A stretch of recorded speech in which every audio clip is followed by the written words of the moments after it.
총소리가 울렸습니다. 가슴에 뜨거운 충격이 느껴지는 순간 저는 옆으로 쓰러졌습니다. 눈앞이 하얘지면서 의식이 흐려져 갔죠. 마지막으로 본 건 저처럼 쓰러지는 아내의 모습이었습니다. 함경북도 회령인민재판장, 수천 명의 군중이 지켜보는 가운데 저와 아내는 반영명 분자라는 죄명으로 공개 총살형을 당했습니다. 그날 저는 죽었습니다. 공식 기록상으로요. 그런데 지금 저는 대한민국에서 이 사연을 보내고 있습니다. 제 옆에는 그날 함께 총살당한 아내가 살아서 앉아 있고요. 거실에서는 25살이 된 딸이 텔레비전을 보고 있습니다. 어떻게 된 일이냐고요? 믿기 어려우시겠지만 이건 18년 전 실제로 있었던 일입니다. 2007년에 그 봄날로 돌아가서 처음부터 말씀드리겠습니다. 평범했던 우리 부부가 어쩌다 처형장에 서게 됐는지, 그리고 어떻게 이 자리까지 오게 됐는지. 제 이름은 김영철, 올해 56살입니다. 이야기를 시작하기 전에 무료로 할 수 있는 구독 버튼과 좋아요를 눌러주시면 매일 감동적인 탈북 이야기를 들으실 수 있습니다. 그리고 어느 지역에서 이 사연을 듣고 계시는지 댓글로 남겨주시면 한 분 한 분 반갑게 인사드리겠습니다. 사연 시작합니다. 2007년 봄, 저는 함경북도 회령의 인민군 부대에서 대위로 복무하고 있었습니다. 군생활 15년 차, 38살이었죠. 젊다면, 젊고 늙었다면, 늙은 나이에 저는 나름대로 제자리에 만족하며 살고 있었습니다. 저희 부대는 두만강 접경 지역을 담당하는 경비부대였어요. 국경 경비가 주 임무였지만 실상은 굶주린 병사들 관리하랴, 부족한 물자 때문에 골머리 썩으랴, 전투보다 생존이 더 큰 문제인 부대였습니다. 그 시절 북한군이 다 그랬죠. 배급은 제때 나오지 않고 병사들은 야산에서 풀뿌리를 캐다 죽을 끓여 먹었습니다. 군복은 해지고 찢어져도 새 것이 지급되지 않았어요. 그래도 저희는 조국을 지킨다는 신념 하나로 버텼습니다. 아니, 버틴다고 스스로를 속였던 건지도 모르겠네요. 제 아내 박순영은 같은 부대 군의관이었습니다. 계급은 중위. 저보다 4살 어렸고 평양의학대학을 나온 수재였어요. 아내가 어쩌다 이런 시골 부대까지 오게 됐냐면 순전히 저 때문이었습니다. 결혼하고 나서 저를 따라온 거죠. 평양에서 근무할 수 있었던 사람이 변방부대 군의관으로 자원했으니 주변에서 다들 미쳤다고 했습니다. 순영이는 웃으면서 그러더군요. 내가 미친 건 당신한테 반했을 때부터야. 그 말 한마디에 저는 평생 아내에게 빚진 사람이 됐습니다. 우리 사이에는 딸이 하나 있었어요. 김희정, 그애 7살이었습니다. 군 관사에서 같이 살았는데 그 어린 것이 얼마나 야무졌는지 몰라요. 아침마다 저를 깨워서 출근시키고 저녁에는 문 앞에서 기다렸다가 달려와 안기곤 했습니다. 아빠, 오늘 몇 명 혼냈어? 희정이가 매일 저녁 물어보는 질문이었어요. 저는 웃으면서 대답하곤 했죠. 오늘은 3명 혼내고 5명 칭찬했다. 칭찬이 더 많네. 아빠 오늘 착했구나. 그러면 아내가 부엌에서 웃음소리를 흘렸습니다. 그게 저희 가족의 평범한 일상이었어요. 전쟁 같은 나날 속에서도 저녁이면 따뜻한 밥상 앞에 둘러앉는 시간만큼은 평화로웠습니다. 저는 부대에서 병사들한테 꽤 인기가 있는 편이었습니다. 아니, 인기라기보다는 그냥 미움을 덜 받았다고 해야 맞겠네요. 북한군에서 장교가 병사들한테 사랑받기란 쉽지 않거든요. 대부분의 장교들이 병사들을 짐승 부리듯 했으니까요. 저는 조금 달랐습니다. 굶주린 병사를 보면 제 배급에서 조금씩 떼어줬고 실수한 병사를 마구 패는 대신 따로 불러서 얘기를 나눴어요. 그러다 보니 병사들 사이에서 사람 냄새 나는 장교라는 별명이 붙었더군요. 아내 순영기도 마찬가지였습니다. 군의관실에 약이 없어서 병사들을 제대로 치료하지 못할 때가 많았는데 아내는 자기 개인 물품을 팔아서 약을 구해오기도 했어요. 중국에서 밀수된 약이 장마당에 돌았거든요. 위험한 일이었지만 아내는 눈앞에서 죽어가는 병사를 두고 볼 수가 없다고 했습니다. 저 애들 부모도 우리처럼 자식 걱정하면서 살겠지. 내가 손 놓고 있으면 안 되잖아. 그게 아내의 논리였어요. 저는 걱정이 됐지만 말리지 않았습니다. 순영기가 그런 사람이니까 제가 반한 거였으니까요. 그렇게 2007년의 봄은 평화롭게 흘러가고 있었습니다. 아, 평화롭다는 표현은 좀 웃기네요. 굶주림과 궁핍 속에서도 견딜만 했다. 그 정도가 맞는 표현이겠죠. 그해 4월 중순쯤이었을 겁니다. 저는 야간 순찰을 돌다가 이상한 광경을 목격했습니다. 부대 후문 쪽 창고에서 불빛이 새어나오더군요. 그 시간에 창고에 사람이 있을 리가 없었어요. 혹시 탈영병이 숨어있나 싶어서 조심스럽게 다가갔습니다. 창고 문틈으로 안을 들여다봤을 때 저는 제 눈을 의심했습니다. 연대장 황철호 상좌가 거기 있었어요. 그것도 군복이 아니라 사복 차림으로요. 그의 앞에는 중국인으로 보이는 남자가 서 있었고 둘 사이에는 상자들이 쌓여 있었습니다. 이번 물건은 질이 좋소. 약품도 있고 통조림도 있고 가격은 지난번보다 올려야겠소. 황 연대장의 목소리였습니다. 저는 숨을 죽이고 지켜봤어요. 상자 안에서 나온 것들이 눈에 들어왔습니다. 군용 의약품, 군용 식량, 심지어 탄약 상자까지 있었습니다. 군수 물자를 빼돌리고 있었던 겁니다. 그것도 연대장이 직접. 병사들이 굶어서 쓰러지고 있을 때, 약이 없어서 죽어가고 있을 때, 연대장은 그 물자들을 팔아서 자기 배를 불리고 있었던 거예요. 저는 분노로 온몸이 떨렸습니다. 돌아서서 당장 뛰어들어가 따지고 싶었어요. 하지만 이성이 저를 붙잡았습니다. 연대장을 상대로 혼자 나서봐야 제가 당할 게 뻔했으니까요. 그날 밤 저는 관사로 돌아와서 아내에게 본 것을 말했습니다. 순영이 얼굴이 하얗게 질리더군요. 여보, 제발 모른 척해요. 어떻게 모른 척해. 병사들이 굶어 죽어가는데 그 양반은 군수 물자를 팔아먹고 있었어. 그래도 우리가 어쩔 수 있는 게 아니잖아요. 연대장이에요. 상좌라고요. 순영이 말이 맞았습니다. 북한에서 상좌면 대령급이에요. 저 같은 대위가 건드릴 수 있는 상대가 아니었죠. 게다가 황 연대장은 평양에 빽이 있다는 소문이 파다했습니다. 누가 건드렸다가는 오히려 역으로 당할 게 뻔했어요. 희정이 생각해요. 우리 딸 생각해서라도 참아요. 순영기가 제 손을 잡으며 말했습니다. 7살 희정이가 옆방에서 자고 있었어요. 그 모습을 떠올리니까 분노가 조금 가라앉았습니다. 알았어. 일단은 알았어. 저는 그렇게 대답했습니다. 모른 척하기로 했어요.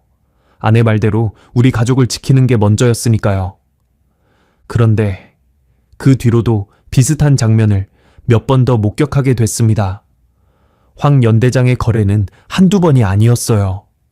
거의 매주 이뤄지고 있었습니다. 빼돌려지는 물자의 양도 어마어마했고요. 어느 날은 제가 아끼던 병사 하나가 영양실조로 쓰러졌습니다. 20살도 안 된 어린 병사였어요. 의무실로 옮겼는데 아내가 고개를 저었습니다. 포도당 주사라도 있으면 살릴 수 있는데 약이 없어요. 그 병사는 다음날 숨졌습니다. 약만 있었으면 살았을 젊은이가 약을 팔아먹은 연대장 때문에 죽은 거예요. 장례를 치르고 돌아오는 길에 저는 결심했습니다. 이건 그냥 넘어갈 일이 아니다. 혼자 나서면 당하겠지만 다른 방법이 있었습니다. 평양에 감찰부가 있었어요. 군 내부 비리를 조사하는 기관이죠. 거기에 익명으로 투서를 보내면 어떨까? 투서 내용이 사실로 밝혀지면 황 연대장은 끝장이고 저는 익명이니까 안전할 거라고 생각했습니다. 지금 생각하면 정말 순진한 판단이었어요. 저는 아내 몰래 투서를 작성했습니다. 황 연대장의 비리를 상세히 적고 증거가 될 만한 날짜와 장소를 기록했어요. 그리고 평양으로 가는 군용 우편에 몰래 넣었습니다. 투서를 보내고 나서 며칠 동안은 불안했습니다. 하지만 일주일이 지나고 이 주일이 지나도 아무 일도 일어나지 않았어요. 감찰부에서 조사를 나온다는 소식도 없었고 황 연대장은 여전히 거들먹거리며 돌아다녔습니다. 저는 조금 안심했어요. 아마 내 투서가 묻혔나 보다 그렇게 생각했습니다. 북한에서 익명 투서가 얼마나 많겠어요. 그중 하나가 묻히는 건 이상한 일도 아니었죠. 그래서 일상으로 돌아갔습니다. 아침에 출근하고 저녁에 퇴근해서 아내와 딸과 저녁을 먹고 희정이 재우고 나서 아내와 도란도란 얘기하다 잠들고 그런 평범한 나날들이 계속됐어요. 그게 마지막 평화였다는 걸 그때는 몰랐습니다. 5월 어느 날 새벽이었습니다. 관사문을 두드리는 소리에 눈을 떴어요. 시계를 보니까 새벽 3시였습니다. 이 시간에 누가 왔나 싶어서 문을 열었는데 문 앞에 보위부 완장을 찬 군인들이 서 있었습니다. 김영철 대위, 박순영 중위, 반혁명 혐의로 체포한다. 저는 멍하니 서 있었습니다. 반혁명이라니. 무슨 소리지? 머릿속이 하얘졌어요. 옆방에서 희정이가 울면서 뛰어나왔습니다. 아빠, 엄마, 무슨 일이야? 보위부 요원 하나가 희정이를 붙잡았어요. 제가 소리쳤습니다. 아이는 건드리지 마. 하지만 그들은 저를 바닥에 내팽개치고 수갑을 채웠습니다. 옆에서 순영기도 끌려 나왔어요. 아내가 울부짖는 희정이를 향해 소리쳤습니다. 희정아, 걱정 마. 엄마 아빠 금방 돌아올게. 그게 우리 가족이 함께했던 마지막 순간이었습니다.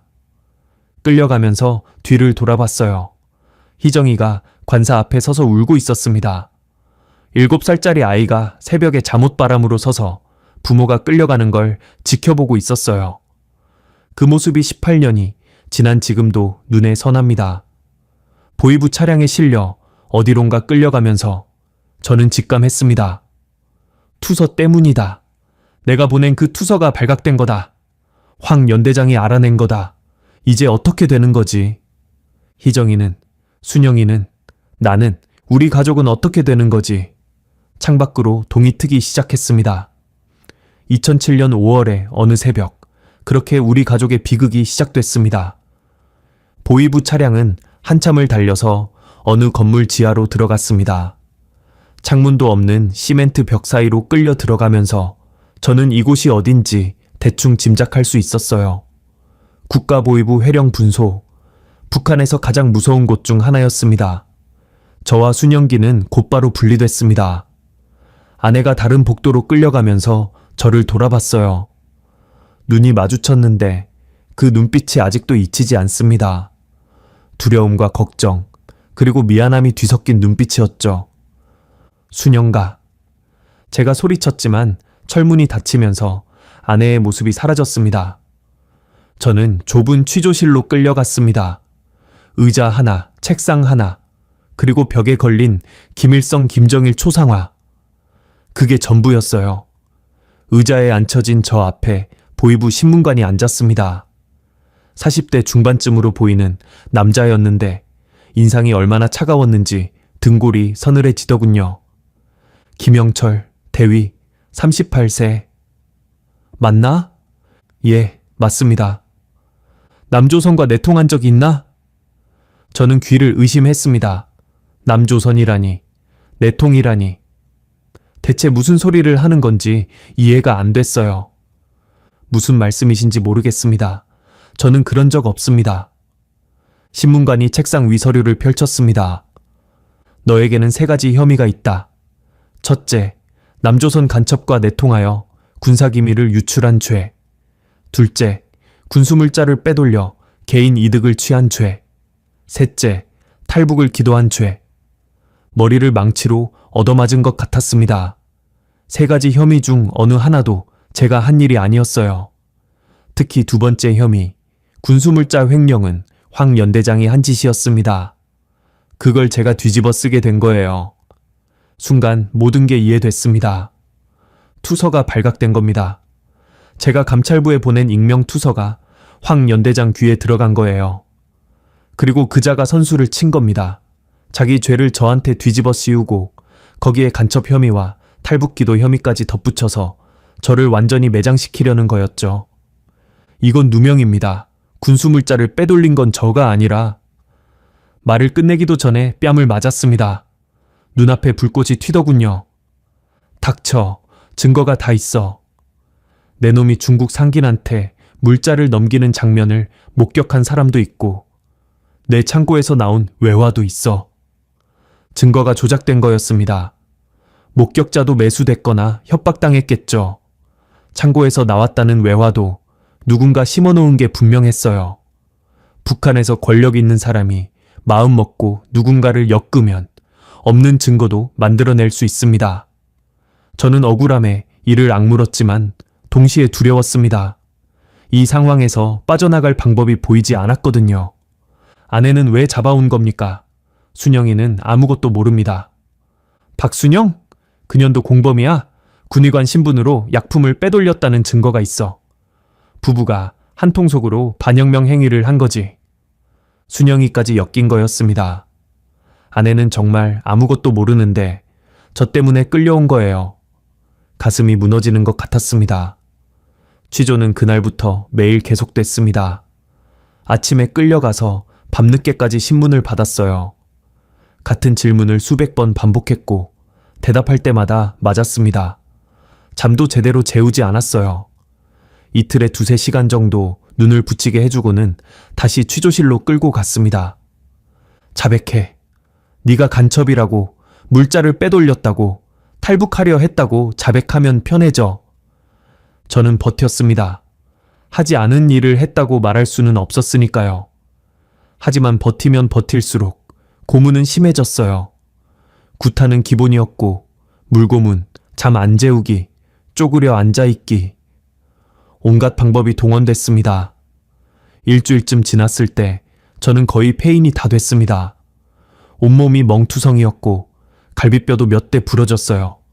그래도 자백하지 않았습니다. 자백하면 끝이라는 걸 알았거든요. 그런데 그보다 저를 더 무너뜨린 건 다른 거였습니다. 어느 날 신문관이 웃으면서 말하더군요. 내 마누라 말이야. 꽤 버티던데 이제 슬슬 한계가 오는 것 같아. 순영이 얘기를 꺼내자 저는 벌떡 일어섰습니다. 당장 보위원들한테 제압당했지만요. 아내한테 무슨 짓을 한 겁니까? 걱정 마. 여자한테 그렇게 험하게 안 해. 다만 좀 설득을 하고 있지. 남편을 배신하고 증언하면 살려주겠다고. 심장이 얼어붙었습니다. 순영기한테 저를 배신하라고 협박하고 있다니. 그년이 끝까지 안 넘어오면 뭐 방법이야 있지. 딸년도 있으니까. 희정이를 건드리겠다는 거였습니다. 저는 그 순간 온몸에 힘이 빠졌어요.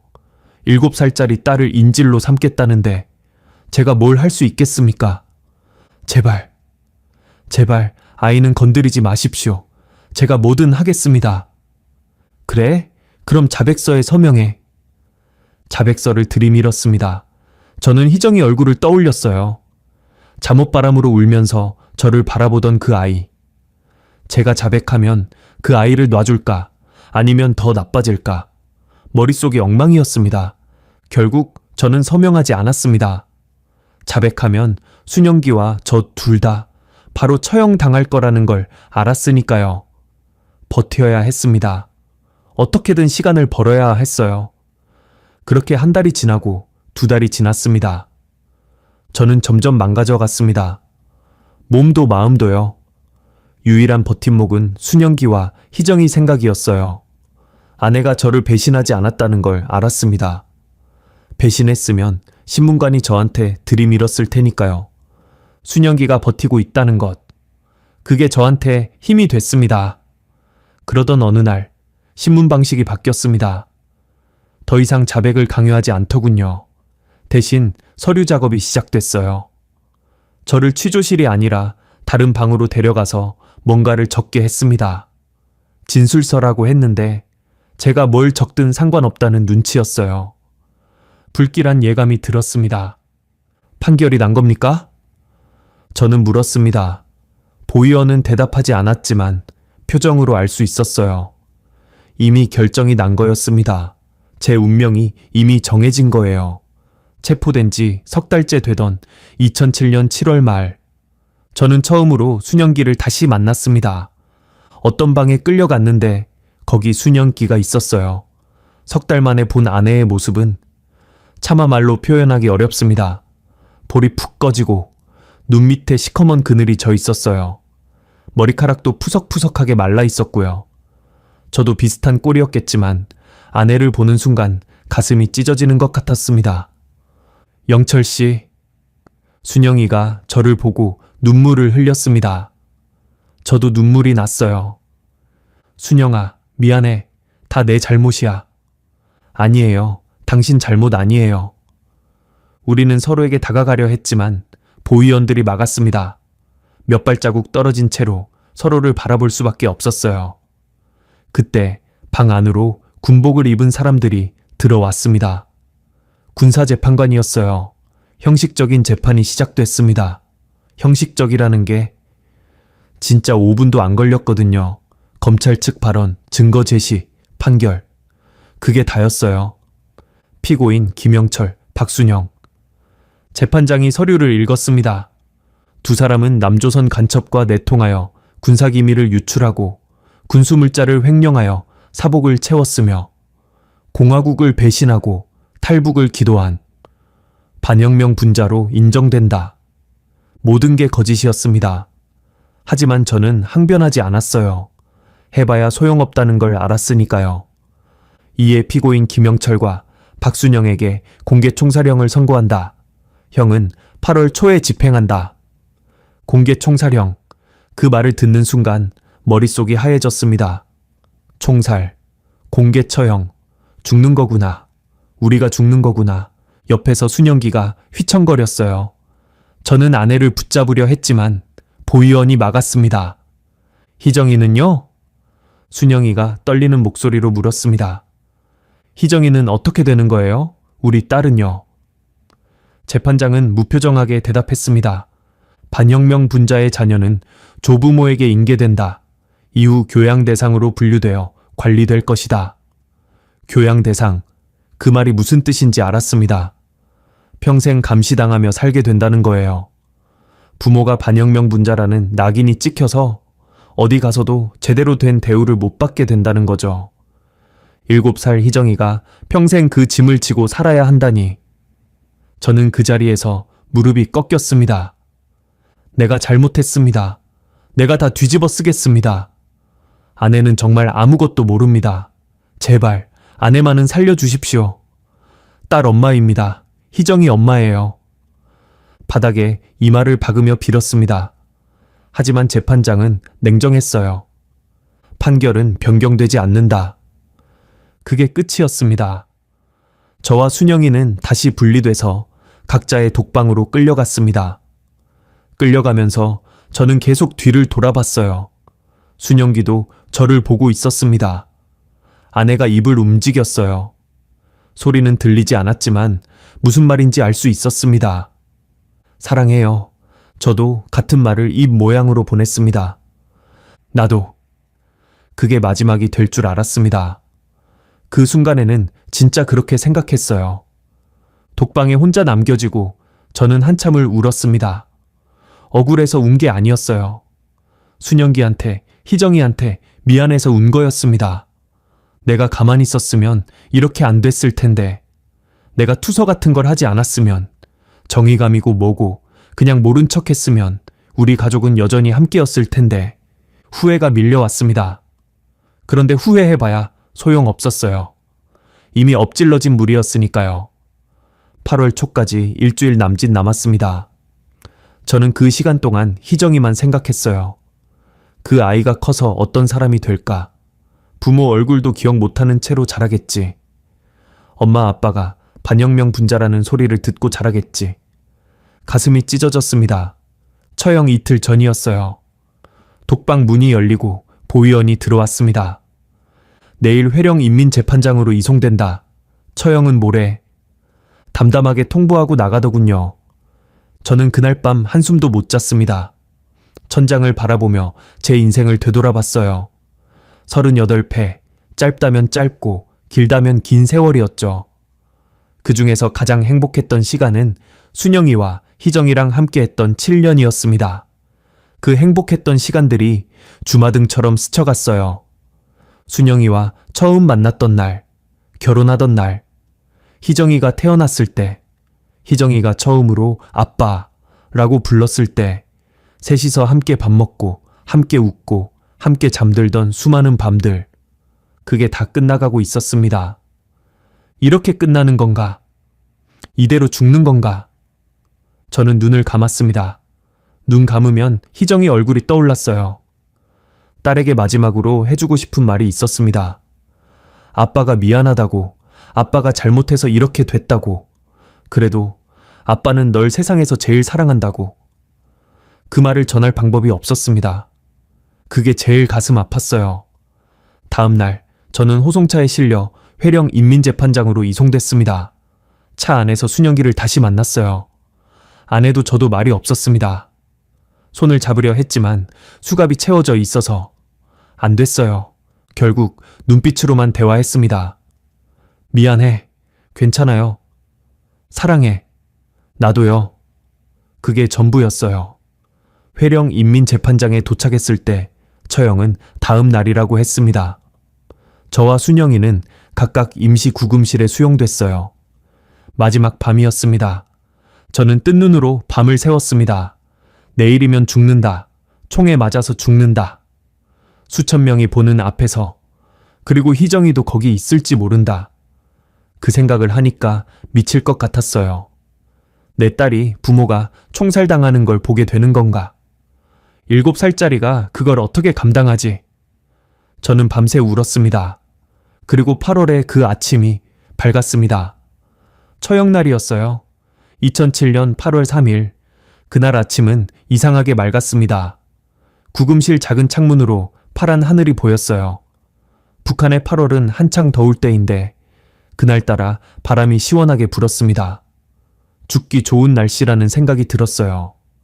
웃기죠? 그런 생각이 다 들더라고요. 아침 일찍 보위원들이 들이닥쳤습니다. 저를 끌어내서 손을 뒤로 묶었어요. 밧줄이 손목을 파고들었지만 아프다는 느낌도 별로 없었습니다. 이미 몸 전체가 망가질 대로 망가진 상태였으니까요. 밖으로 끌려나가니 트럭이 한 대 서 있었습니다. 군용 트럭이었어요.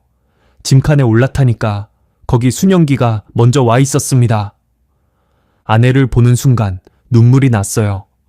석 달간의 취조가 순영기를 완전히 다른 사람으로 만들어 놓았습니다. 결혼했을 때 50kg이 넘던 사람이 이제는 30kg대로 보였어요. 광대뼈가 툭 튀어나오고 눈만 휑하니 커 보였습니다. 머리카락은 푸석푸석하게 엉켜 있었고요. 그래도 순영기는 저를 보고 웃었습니다. 힘없이, 하지만 분명히 웃었어요. 영철 씨, 순영가, 우리는 나란히 앉았습니다. 손이 묶여 있어서 잡을 수는 없었지만 어깨가 닿았어요. 서로의 천이 느껴졌습니다. 살아있다는 증거였죠. 아직은. 트럭이 출발했습니다. 덜컹거리며 어디론가 달렸어요.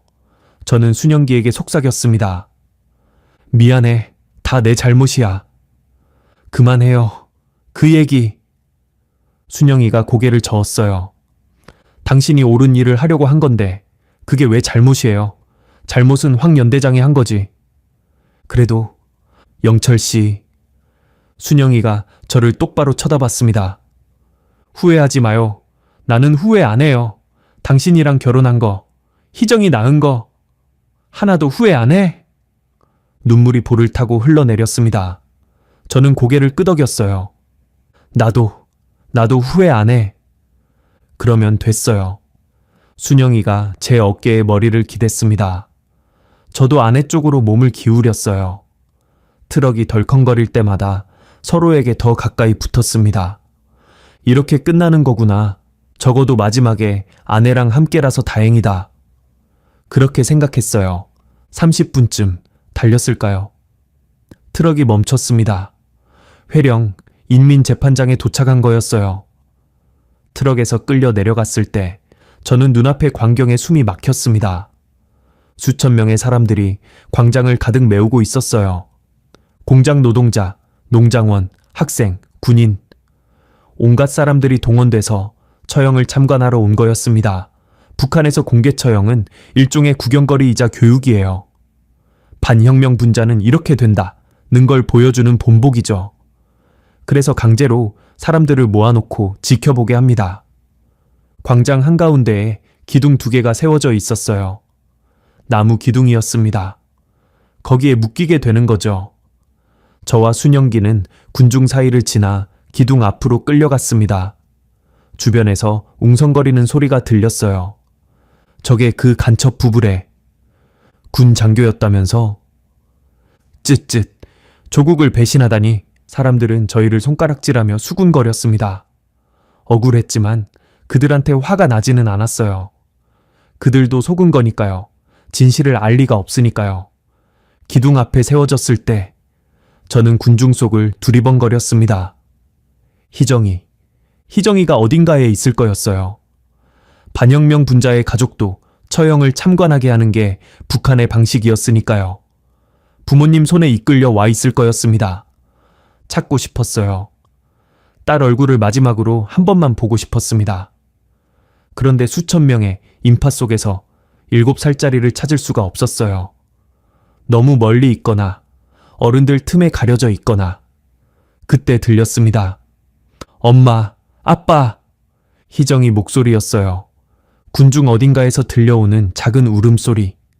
아이가 울면서 부르는 소리였습니다. 아빠, 엄마. 가슴이 칼로 도려내지는 것 같았습니다. 목소리는 들리는데 얼굴은 보이지 않았어요. 어디 있는 거야? 어디 있는 거야, 희정아. 순영이도 들었는지 온몸을 부르르 떨었습니다. 아내의 눈에서 눈물이 흘러내렸어요. 희정아. 순영이가 울먹이며 딸 이름을 불렀습니다. 하지만 아이에게 닿을 리 없었죠. 보위원들이 저희를 기둥에 묶기 시작했습니다. 밧줄이 가슴과 허리를 칭칭 감았어요. 움직일 수 없게 단단히 고정됐습니다. 저와 순영이는 나란히 선 채로 기둥에 묶였어요. 고개를 돌리면 서로 얼굴이 보이는 거리였습니다. 순영이가 저를 봤어요. 입술이 떨리고 있었지만 눈빛은 담담했습니다. 괜찮아요, 당신? 아내가 말했어요. 목소리가 갈라졌지만 분명히 들렸습니다. 괜찮아. 그 말 한마디에 저는 무너질 것 같았습니다. 죽음 앞에서도 저를 걱정해주는 사람, 이런 상황에서도 저를 위로하는 사람, 제 아내였습니다. 순영가, 저도 아내를 봤어요. 사랑해. 그게 제가 할 수 있는 전부였습니다. 나도요? 순영기가 웃었어요. 눈물 속에서도 웃었습니다. 그때 확성기에서 목소리가 울렸습니다. 반혁명 분자 김영철과 박순영에 대한 인민의 심판을 집행한다. 군중이 조용해졌습니다. 저는 앞을 봤어요. 10m쯤 앞에 사격조가 서 있었습니다. 5명의 군인이 소총을 들고 일렬로 서 있었어요. 총구가 저희를 향해 있었습니다. 조준! 지휘관의 목소리가 울렸습니다. 사격조가 소총을 어깨에 걸치고 조준 자세를 취했습니다. 총구 5개가 정확히 저와 순영기를 향했어요. 시간이 멈춘 것 같았습니다. 온 세상이 고요해졌어요. 수천 명의 군중도 바람소리도 아무것도 들리지 않았습니다. 그냥 저 앞에 있는 총구만 보였어요. 죽는구나. 이제 진짜 끝이구나. 저는 눈을 감았습니다. 그리고 아내의 이름을 불렀어요. 순영아. 옆에서 순영이 목소리가 들렸습니다. 영철씨. 발사! 총성이 울렸습니다. 타타타탕. 온몸에 충격이 느껴졌어요. 가슴을 망치로 내려치는 것 같았습니다. 뜨거운 것이 몸 안으로 파고들었어요. 눈앞이 하얘졌습니다. 쓰러지면서 옆을 봤어요. 순영기도 쓰러지고 있었습니다. 아내의 몸에서 피가 흘러나오는 게 보였어요. 순영가, 순영가. 그 이름을 부르면서 의식이 사라졌습니다. 검은 어둠이 저를 삼켰어요. 얼마나 지났을까요? 저는 어둠 속에서 떠다니고 있었습니다. 아무것도 보이지 않았고 아무것도 들리지 않았어요. 그냥 까만 바다 같은 곳에서 둥둥 떠다니는 느낌이었습니다. 죽은 건가? 이게 죽음인가? 그런 생각이 들었어요. 그런데 어디선가 소리가 들렸습니다. 웅궁거리는 소리, 뭔가 움직이는 소리. 점점 가까워졌어요. 통증이 느껴졌습니다. 가슴에서 타들어가는 것 같은 고통이 밀려왔어요. 숨을 쉬려고 하는데 가슴이 터질 것 같았습니다. 살아있는 건가? 내가 살아있는 건가? 눈을 뜨려고 했지만 눈꺼풀이 천근망은이었어요. 온몸에 힘이 하나도 없었습니다. 그때 누군가의 목소리가 들렸습니다. 이거 다 싫어. 빨리빨리 해.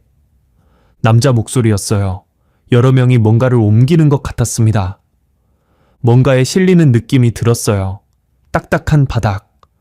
옆에 다른 몸들이 느껴졌습니다.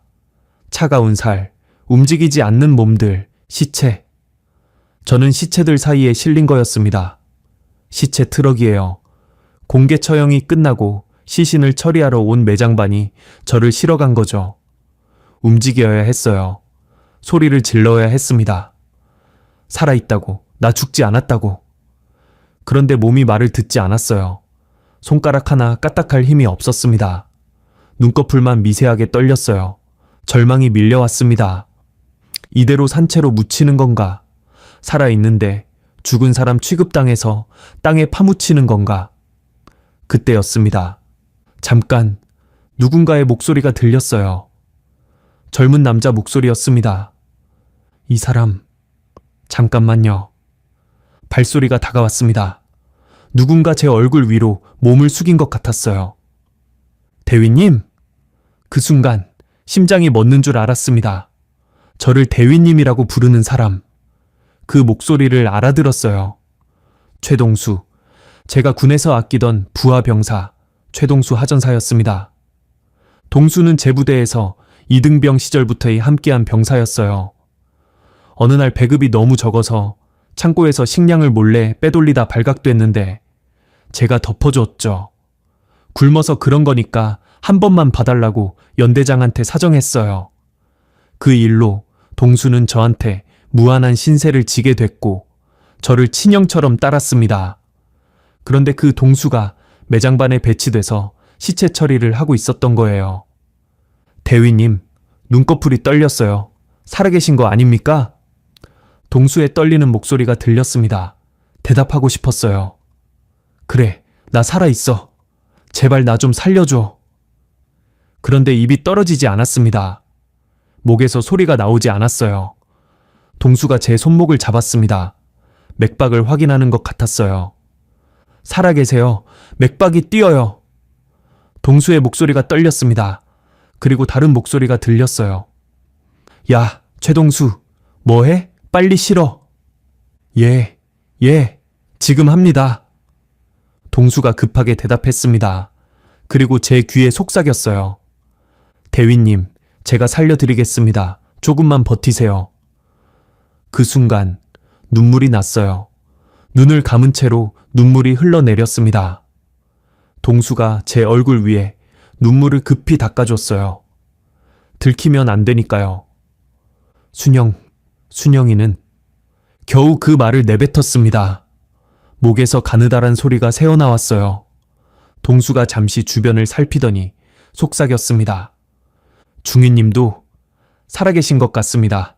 숨소리가 들려요. 순영기도 살아있다. 그 말을 듣는 순간 온몸에 힘이 빠졌습니다.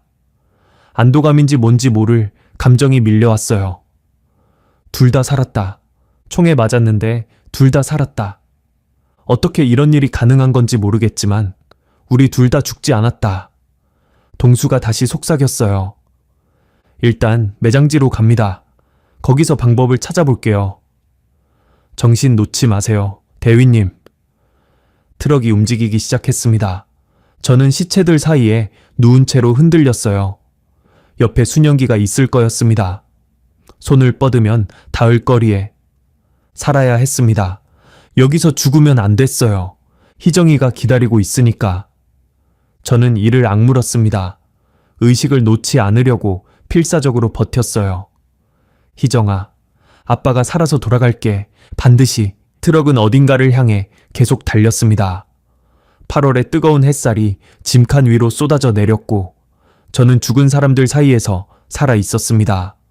공개 처형을 당하고도 살아남은 거예요. 기적이라고밖에 할 수 없었습니다. 나중에 알게 된 사실인데 저를 쏜 총알은 심장을 2cm 비껴갔다고 합니다. 조금만 더 왼쪽이었으면 즉사였어요. 순영이는 총알이 폐를 관통했는데 큰 혈관을 피해간 거였습니다. 군의관이었던 아내는 나중에 이렇게 말했어요. 의학적으로 우리가 살아있는 게 말이 안 돼요. 둘 다 죽었어야 정상이에요. 하지만 우리는 살았습니다. 우연이었을까요? 운명이었을까요? 저는 아직도 모르겠어요. 다만 그날 매장반에 최동수가 있었다는 것, 그것만은 분명히 운명이었다고 생각합니다. 그 청년이 없었으면 저희는 정말로 산채로 묻혔을 테니까요. 트럭이 멈췄을 때 저는 반쯤 의식이 있는 상태였습니다. 문이 열리고 햇빛이 쏟아져 들어왔어요. 눈이 부셔서 제대로 볼 수가 없었습니다. 누군가 시체들을 하나씩 끌어내리고 있었어요. 저도 곧 끌려 내려갈 거였습니다. 야, 이쪽부터네. 나는 저쪽 구덩이 확인하고 올게. 다른 매장 반원의 목소리가 들렸습니다. 발소리가 멀어졌어요. 그 순간 동수가 재빨리 움직였습니다. 제 몸을 들어올려 트럭에서 내렸어요. 그리고 순영기도요. 대위님, 정신 차리세요. 지금 옮겨야 합니다. 동수가 급하게 속삭였습니다. 저는 고개를 끄덕이려 했지만 힘이 없었어요. 그냥 눈만 깜빡였습니다. 동수는 저와 순영기를 질질 끌다시피 해서 근처 수풀 속으로 숨겼어요. 그리고 다시 트럭으로 돌아가서 아무 일 없었다는 듯이 다른 시체들을 처리하기 시작했습니다. 수풀 속에 누워서 저는 하늘을 봤어요. 파란 하늘에 구름이 떠가고 있었습니다. 아까 처형장에서 봤던 것과 같은 하늘이었죠. 그런데 이제는 다르게 보였어요. 살아 있으니까요. 옆에서 순영이의 거친 숨소리가 들렸습니다. 아내도 살아 있었어요. 피투성이가 된 채로, 하지만 분명히 숨을 쉬고 있었습니다. 얼마나 지났을까요? 1시간쯤 됐을 거예요. 매장 작업이 끝났는지 트럭이 떠나는 소리가 들렸습니다. 그리고 잠시 후 동수가 수풀 속으로 들어왔어요. 대위님, 일어나실 수 있겠습니까? 저는 이를 악물고 몸을 일으켰습니다. 가슴에서 불이 나는 것 같았지만 참았어요. 순영이는 의식이 없는 상태였습니다. 중위님은 제가 업겠습니다. 대위님은 제 어깨에 기대세요. 동수가 순영기를 등에 업었어요. 23살짜리 청년이 두 어른을 이끌고 산길을 오르기 시작했습니다. 어디로 가는 거야? 제가 힘겹게 물었습니다. 폐광이 있어요. 예전에 탄광이었는데 지금은 버려진 곳이에요.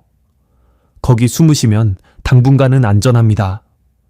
동수는 이 근처 지리를 잘 알고 있었어요. 어릴 때 이 동네에서 자랐다고 했습니다.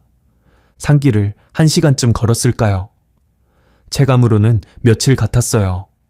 총상을 입은 몸으로 산을 오르는 게 얼마나 힘든지 겪어보지 않으면 모릅니다. 몇 번이나 쓰러질 뻔했지만 동수가 붙잡아줬어요. 해가 기울 무렵 드디어 폐광 입구에 도착했습니다. 녹슨 철문이 반쯤 열려 있었어요. 안으로 들어가니 서늘한 공기가 느껴졌습니다. 캄캄했지만 동수가 손전등을 켰어요. 여기서 좀 들어가면 넓은 공간이 나와요. 거기서 쉬시면 됩니다. 폐광 안쪽에 작은 공간이 있었습니다. 예전에 광부들이 쉬던 곳인 것 같았어요. 동수가 미리 준비해둔 건지 담요 몇 장이 깔려 있었습니다. 동수가 순영기를 조심스럽게 내려놓았어요. 저도 옆에 쓰러지듯 앉았습니다. 동수야. 제가 불렀어요. 왜 이러는 거야? 너까지 위험해지잖아. 동수가 잠시 말이 없었습니다. 그러다 천천히 입을 열었어요. 대위님, 3년 전 일 기억하세요? 3년 전, 2004년이었죠. 기억났습니다. 동수가 이등병이었을 때 일이에요. 그해 겨울 배급이 특히 적었습니다. 병사들이 굶주림에 지쳐 있었어요. 동수도 마찬가지였죠. 어느 날 밤 동수가 창고에서 식량을 몰래 빼돌리다가 당직 부사관한테 발각됐어요. 군에서 절도는 중범죄입니다. 특히 군수물자 절도는 총살감이에요. 동수는 끌려가서 영창에 갇혔고 다음 날 아침 연대장 앞에 세워질 예정이었습니다. 저는 그날 밤 영창으로 갔어요. 동수를 만나서 사정을 들었습니다. 집에 어머니가 아프신데 약을 살 돈이 없어서 식량을 빼돌려 팔아 약값을 마련하려 했다는 거였어요. 저는 연대장한테 갔습니다. 황철호 상좌. 바로 나중에 저를 모함한 그자예요. 저는 그 앞에서 이마가 깨지도록 빌었습니다. 이 병사는 어머니 약값 때문에 그런 겁니다. 한 번만 봐주십시오. 제가 대신 벌을 받겠습니다. 황 연대장은 코웃음을 쳤어요. 하지만 제가 계속 매달리니까 귀찮았는지 결국 동수를 풀어줬습니다. 대신 저한테 경고 처분을 내렸고요. 그 일로 동수는 저한테 큰 빚을 지게 됐어요. 이후로 저를 친형처럼 따랐습니다. 그때 대위님 아니었으면 저 총살당했어요. 동수가 말했습니다. 이제 제가 갚을 차례입니다. 저는 아무 말도 할 수 없었어요. 목이 메어서요. 고맙다 동수야. 겨우 그 말만 했습니다. 동수가 고개를 저었어요. 고마워하지 마세요. 아직 끝난 거 아닙니다. 상처 치료부터 해야 해요. 동수가 가방에서 뭔가를 꺼냈습니다. 붕대, 소독약, 진통제, 군용 의약품들이었어요. 이거 어디서 났어? 의무실에서 빼왔어요. 조금씩 빼돌려서 모아뒀습니다. 동수가 아무렇지 않게 말했어요. 이 청년이 얼마나 오래전부터 이런 상황을 대비했는지 알 수 없었습니다. 그때 옆에서 순영기가 신음을 냈어요. 의식이 돌아오는 것 같았습니다. 순영가! 제가 아내 옆으로 갔습니다. 순영이가 천천히 눈을 떴어요. 영철 씨? 나야. 살아있어. 우리 둘 다 살아있어. 순영이가 주변을 둘러봤습니다. 어두운 폐광 아니었죠. 여기가 어디예요? 안전한 곳이야. 동수가 살려줬어. 순영이 시선이 동수에게로 갔어요. 동수가 고개를 숙여 인사했습니다. 중위님, 최동수입니다. 대위님 밑에서 근무했었습니다. 순영기가 힘없이 고개를 끄덕였어요. 그리고 자기 몸을 살펴봤습니다. 군의관이었던 아내는 자기 상처를 스스로 진단하기 시작했어요. 총알이 폐를 관통했네요. 그런데 큰 혈관은 피한 것 같아요. 손으로 상처 부위를 더듬으며 말했습니다. 출혈은 많이 멈췄고 지금 당장 죽을 상황은 아니에요. 그런데 순영기가 미간을 찌푸렸어요. 감염이 문제예요. 이대로 두면 폐혈증 올 수 있어요. 저는 동수가 가져온 의약품을 보여줬습니다. 순영이 눈이 커졌어요. 이게 어디서? 동수가 구해왔어. 순영이가 약품들을 하나하나 확인했습니다. 항생제, 소독약, 붕대. 필요한 것들이 다 있었어요. 이 정도면 응급처치는 가능해요. 순영기가 말했습니다. 그리고 저를 봤어요. 당신 상처부터 볼게요. 아니, 너부터 해. 내 거는 내가 해요. 당신 거는 혼자 못하잖아요. 군의관다운 말이었습니다. 저는 아내 앞에서 상의를 벗었어요. 가슴에 총알이 박혔던 자리가 있었습니다. 총알은 관통한 게 아니라 갈비뼈에 박혀서 멈춘 것 같았어요. 순영이가 조심스럽게 상처를 살폈습니다.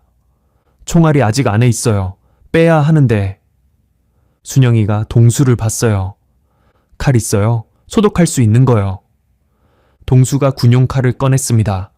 라이터로 칼날을 다궈서 소독했어요. 대위님, 아프실 겁니다. 꽉 참으세요. 순영기가 말했습니다. 저는 담요를 입에 물었어요. 순영기가 칼날을 상처에 대는 순간 온몸에 전기가 흐르는 것 같았습니다. 비명을 삼키느라 담요를 물어뜯었어요. 얼마나 걸렸을까요? 영원 같은 시간이 흐른 뒤 순영기가 말했습니다. 뺐어요. 피 묻은 총알이 순영이 손에 들려 있었습니다. 저는 거의 기절할 뻔했지만 간신히 버텼어요. 순영기가 상처를 소독하고 붕대를 감아줬습니다. 그리고 자기 상처도 직접 처치했어요. 관통상이라 총알을 뺄 필요는 없었지만 소독과 봉합이 필요했죠. 봉합은 어떻게 해요? 제가 물었습니다. 바늘하고 실 있으면 할 수 있어요. 동수가 다시 가방을 뒤졌습니다. 군용 재봉 키트가 나왔어요. 순영기가 그걸로 자기 상처를 직접 꿰맸습니다. 거울도 없이 손 감각만으로요. 저는 그 모습을 보면서 다시 한번 아내가 대단하다고 느꼈습니다. 총 맞고도 이렇게 침착하게 자기 몸을 치료하다니. 응급처치가 끝났을 때 우리 둘은 완전히 지쳐 있었어요. 동수가 물과 마른 빵을 건네줬습니다. 오늘은 여기서 주무세요. 내일 다시 올게요. 동수가 일어섰습니다. 부대에서 안 들키게 조심해. 네가 우리 빼돌린 거 알면. 걱정 마세요. 공식 기록에는 대위님이랑 중위님 매장 완료로 보고했어요. 시체 수도 맞춰놨고요. 시체 수를 어떻게 맞춰? 다른 시체 두 구를 대위님이랑 중위님 대신 묻었어요. 얼굴은 알아보기 힘든 상태였으니까 아무도 모를 겁니다. 동수가 담담하게 말했어요. 이 청년이 그 짧은 시간에 그런 판단을 했다니. 저는 새삼 놀랐습니다. 고맙다 동수야. 정말. 그만하세요 대위님. 쉬셔야죠. 동수가 폐광을 나갔습니다. 어둠 속에 저와 순영이만 남았어요. 저는 아내 옆에 누웠습니다. 서로의 손을 잡았어요. 손이 차가웠지만 살아있다는 게 느껴졌습니다. 우리 살았어요, 영철 씨. 순영기가 속삭였어요. 응, 살았어. 믿기지 않아요. 나도. 한참을 말없이 누워 있었습니다. 폐광 안은 고요했어요. 바깥에서 바람소리만 희미하게 들렸습니다. 희정이. 순영기가 먼저 딸 얘기를 꺼냈어요. 희정이는 어떻게 됐을까요? 저는 대답하지 못했습니다. 처형장에서 들었던 딸의 울음소리가 아직도 귓가에 맴돌았어요. 부모님한테 가 있을 거야. 우리 부모님이 데리고 있겠지. 그럼 우리가 죽은 줄 알겠네요. 희정이가. 순영이 목소리가 떨렸습니다. 그 애가 우리 죽는 거 봤을 텐데. 어떻게? 저는 아내를 안았습니다. 둘 다 울었어요. 소리 없이 어둠 속에서. 딸이 보고 싶었습니다. 지금 당장 달려가서 안아주고 싶었어요. 하지만 그럴 수 없었습니다. 우리는 공식적으로 죽은 사람이었으니까요. 폐광에서의 생활이 시작됐습니다. 동수는 매일 밤 찾아와서 음식과 약품을 가져다 줬어요. 어떻게 들키지 않고 이 짓을 하는지 신기할 정도였습니다. 처음 며칠은 정말 힘들었어요. 순영이가 고열에 시달렸습니다. 감염이 시작된 거였죠. 저는 밤새 아내 이매에 물수건을 올려주며 간호했어요. 항생제가 듣기 시작한 건 나흘째 되던 날이었습니다. 열이 내리고 나서 순영기가 말했어요. 이제 좀 살 것 같아요. 저도 그제야 안도의 한숨을 내쉬었습니다. 이 주일이 지나자 우리 둘 다 어느 정도 움직일 수 있게 됐어요. 완전히 회복된 건 아니었지만 걸을 수 있을 정도는 됐습니다. 어느 날 밤 동수가 심각한 표정으로 찾아왔어요. 대위님, 이 근처에서 오래 숨어있기 힘들 것 같습니다. 왜? 무슨 일이야? 부대에서 수색 나온다는 얘기가 있어요. 탈북자 단속 강화한다고. 이 상홀짜기까지 올지는 모르겠지만 위험합니다. 저는 고민에 빠졌습니다. 여기서 더 숨어 있을 수 없다면 다음 방법을 찾아야 했어요. 탈북해야 하나? 제가 물었습니다. 동수가 고개를 끄덕였어요. 그게 유일한 방법입니다. 대위님이랑 중위님은 공식적으로 죽은 사람이에요. 그 신분으로 탈북하시면 추적당할 일도 없어요. 죽은 사람은 추적하지 않는다. 그게 역설적인 우리의 장점이었습니다. 처형당해서 죽은 사람이 살아서 돌아다닌다고 생각할 북한 당국은 없었으니까요. 브로커를 아는 사람이 있어요. 두만강 건너 중국으로 빼주는 사람이요. 동수가 말했습니다. 믿을 만한 사람이야? 예전에 우리 친척도 그 사람 통해서 넘어갔어요. 지금 남조선에 잘 살고 있습니다. 저는 순영기를 봤어요. 아내도 저를 봤습니다. 가야 해요, 영철 씨. 여기 계속 있으면 진짜 죽어요. 순영이가 말했어요. 저도 알고 있었습니다. 그런데 저는 말을 잇지 못했어요. 희정이를 두고 갈 수 없었습니다. 동수야, 희정이는 어떻게 됐는지 알아? 수소문해 봤습니다. 동수가 잠시 뜸을 들였어요. 표정이 어두웠습니다. 대위님, 부모님이 데리고 계세요. 근데 연좌제에 걸려서 감시당하고 있다고 합니다. 예상했던 일이었습니다. 반영명 분자의 가족은 연좌제에 걸립니다. 부모님도 희정이도 평생 감시당하며 살게 되는 거죠. 희정이를 데리고 가야 해. 제가 말했습니다. 대위님, 동수가 심각한 표정으로 말했어요. 아이까지 데리고 탈북은 너무 위험합니다. 그래도 생각해보세요. 대위님이랑 중위님이 부모님 댁에 나타나는 순간 모든 게 발각되어 죽은 사람이 살아있다는 게 알려지면 온 마을이 발칵 뒤집힙니다. 그때 탈북은 불가능해요. 그럼 희정이를 버리고 가라는 거야? 제가 목소리를 높였습니다. 동수가 고개를 숙였어요. 버리는 게 아닙니다. 나중에 데리러 오시면 돼요. 먼저 남조선에 가셔서 자리 잡으시고 그 다음에 희정이를 빼오는 겁니다. 그게 더 안전해요. 저는 아무 말도 할 수 없었습니다. 머리로는 동수 말이 맞다는 걸 알았어요. 하지만 가슴이 따라가질 않았습니다. 순영기가 제 손을 잡았어요. 영철 씨, 저는 아내를 봤습니다. 순영이 눈에 눈물이 고여 있었어요. 동수 말이 맞아요. 지금 희정이 데리러 가면 우리 셋 다 죽어요. 순영아, 나도 희정이 보고 싶어요. 미칠 것 같아요. 근데 우리가 살아야 희정이도 구할 수 있어요. 순영기가 제 손을 꽉 쥐었습니다. 먼저 가요. 남조선 가서 자리 잡고 반드시 희정이 데리러 와요. 약속해요. 저는 한참을 아무 말 없이 앉아 있었습니다. 희정이 얼굴이 떠올랐어요. 처형장에서 울면서 부르던 목소리가 들렸습니다. 아빠, 엄마, 그 애를 두고 가야 한다니. 7살짜리를 혼자 두고 가야 한다니. 가슴이 찢어지는 것 같았습니다. 하지만 선택의 여지가 없었어요. 지금 데리러 가면 다 같이 죽는다. 살아남아야 데리러 올 수 있다. 그게 유일한 방법이었습니다. 알았어. 저는 결국 고개를 끄덕였습니다. 먼저 간다. 그리고 반드시 데리러 온다. 순영이가 울면서 저를 안았어요.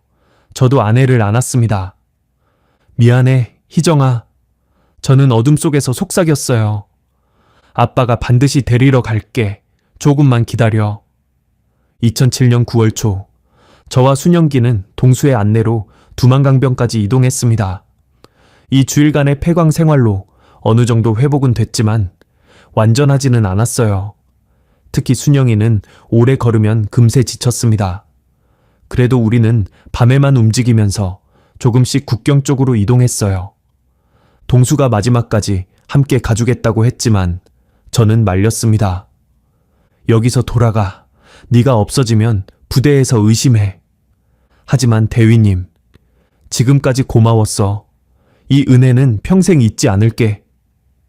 저는 동수의 손을 꽉 잡았습니다. 동수가 눈물을 글썽겼어요. 대위님, 꼭 살아서 남조선 가세요. 중위님도 희정이도 데리고요. 그럴게. 너도 조심하고. 동수가 떠났습니다. 어둠 속으로 사라지는 그 청년의 뒷모습을 한참 바라봤어요. 그 뒤로 동수를 다시 만나지 못했습니다. 잘 살고 있는지, 들키지 않았는지 지금도 모릅니다. 두만강변 국경 마을에 도착한 건 9월 중순이었어요. 동수가 알려준 연락처로 브로커를 만나기로 했습니다. 밤이었어요.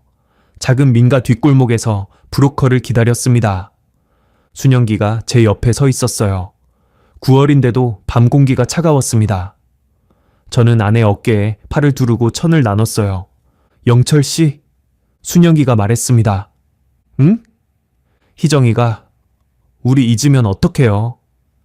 저는 아내를 봤어요. 순영이 눈에 눈물이 맺혀 있었습니다. 그 애가 7살이에요. 아직 어려요. 시간이 지나면 엄마 아빠 얼굴도 잊어버릴 수 있잖아요. 저는 아내를 꼭 안았습니다. 아니죠. 어떻게 알아요? 그냥 알아. 저는 확신에 찬 목소리로 말했어요. 희정이는 아니죠. 우리도 그 애도 절대 아니죠.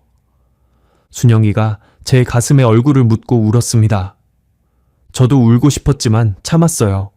여기서 무너지면 안 됐습니다. 아직 갈 길이 멀었으니까요. 얼마 후 브로커가 나타났습니다. 50대 중반쯤 되어 보이는 조선족 여자였어요. 김 아주머니라고 했습니다. 최동수가 보냈지? 예. 당신들이 그 처형당한 장교 부부야? 저는 놀라서 김 아주머니를 봤어요. 우리 얘기를 알고 있었습니다. 소문 다 들었어. 총살당하고 살아났다면서? 대단하네. 김 아주머니가 허허 웃었어요. 하늘이 살린 목숨인데 내가 안 도와줄 수 있나? 돈은 나중에 남조선 가서 보내. 지금은 필요 없어. 저는 고개를 깊이 숙였습니다. 감사합니다. 고마워할 거 없어. 사람 살리는 일인데. 김 아주머니가 우리를 이끌고 어딘가로 향했습니다. 두만강을 건너는 건 아직 며칠 뒤의 일이었어요. 그 전에 준비할 게 있다고 했습니다. 뒤를 돌아봤어요. 어둠 속에 북한 땅이 있었습니다. 그 어딘가에 희정이가 있었어요. 7살짜리 딸이 부모가 죽은 줄 알고 살아가고 있었습니다. 기다려, 희정아. 아빠가 반드시 데리러 갈게.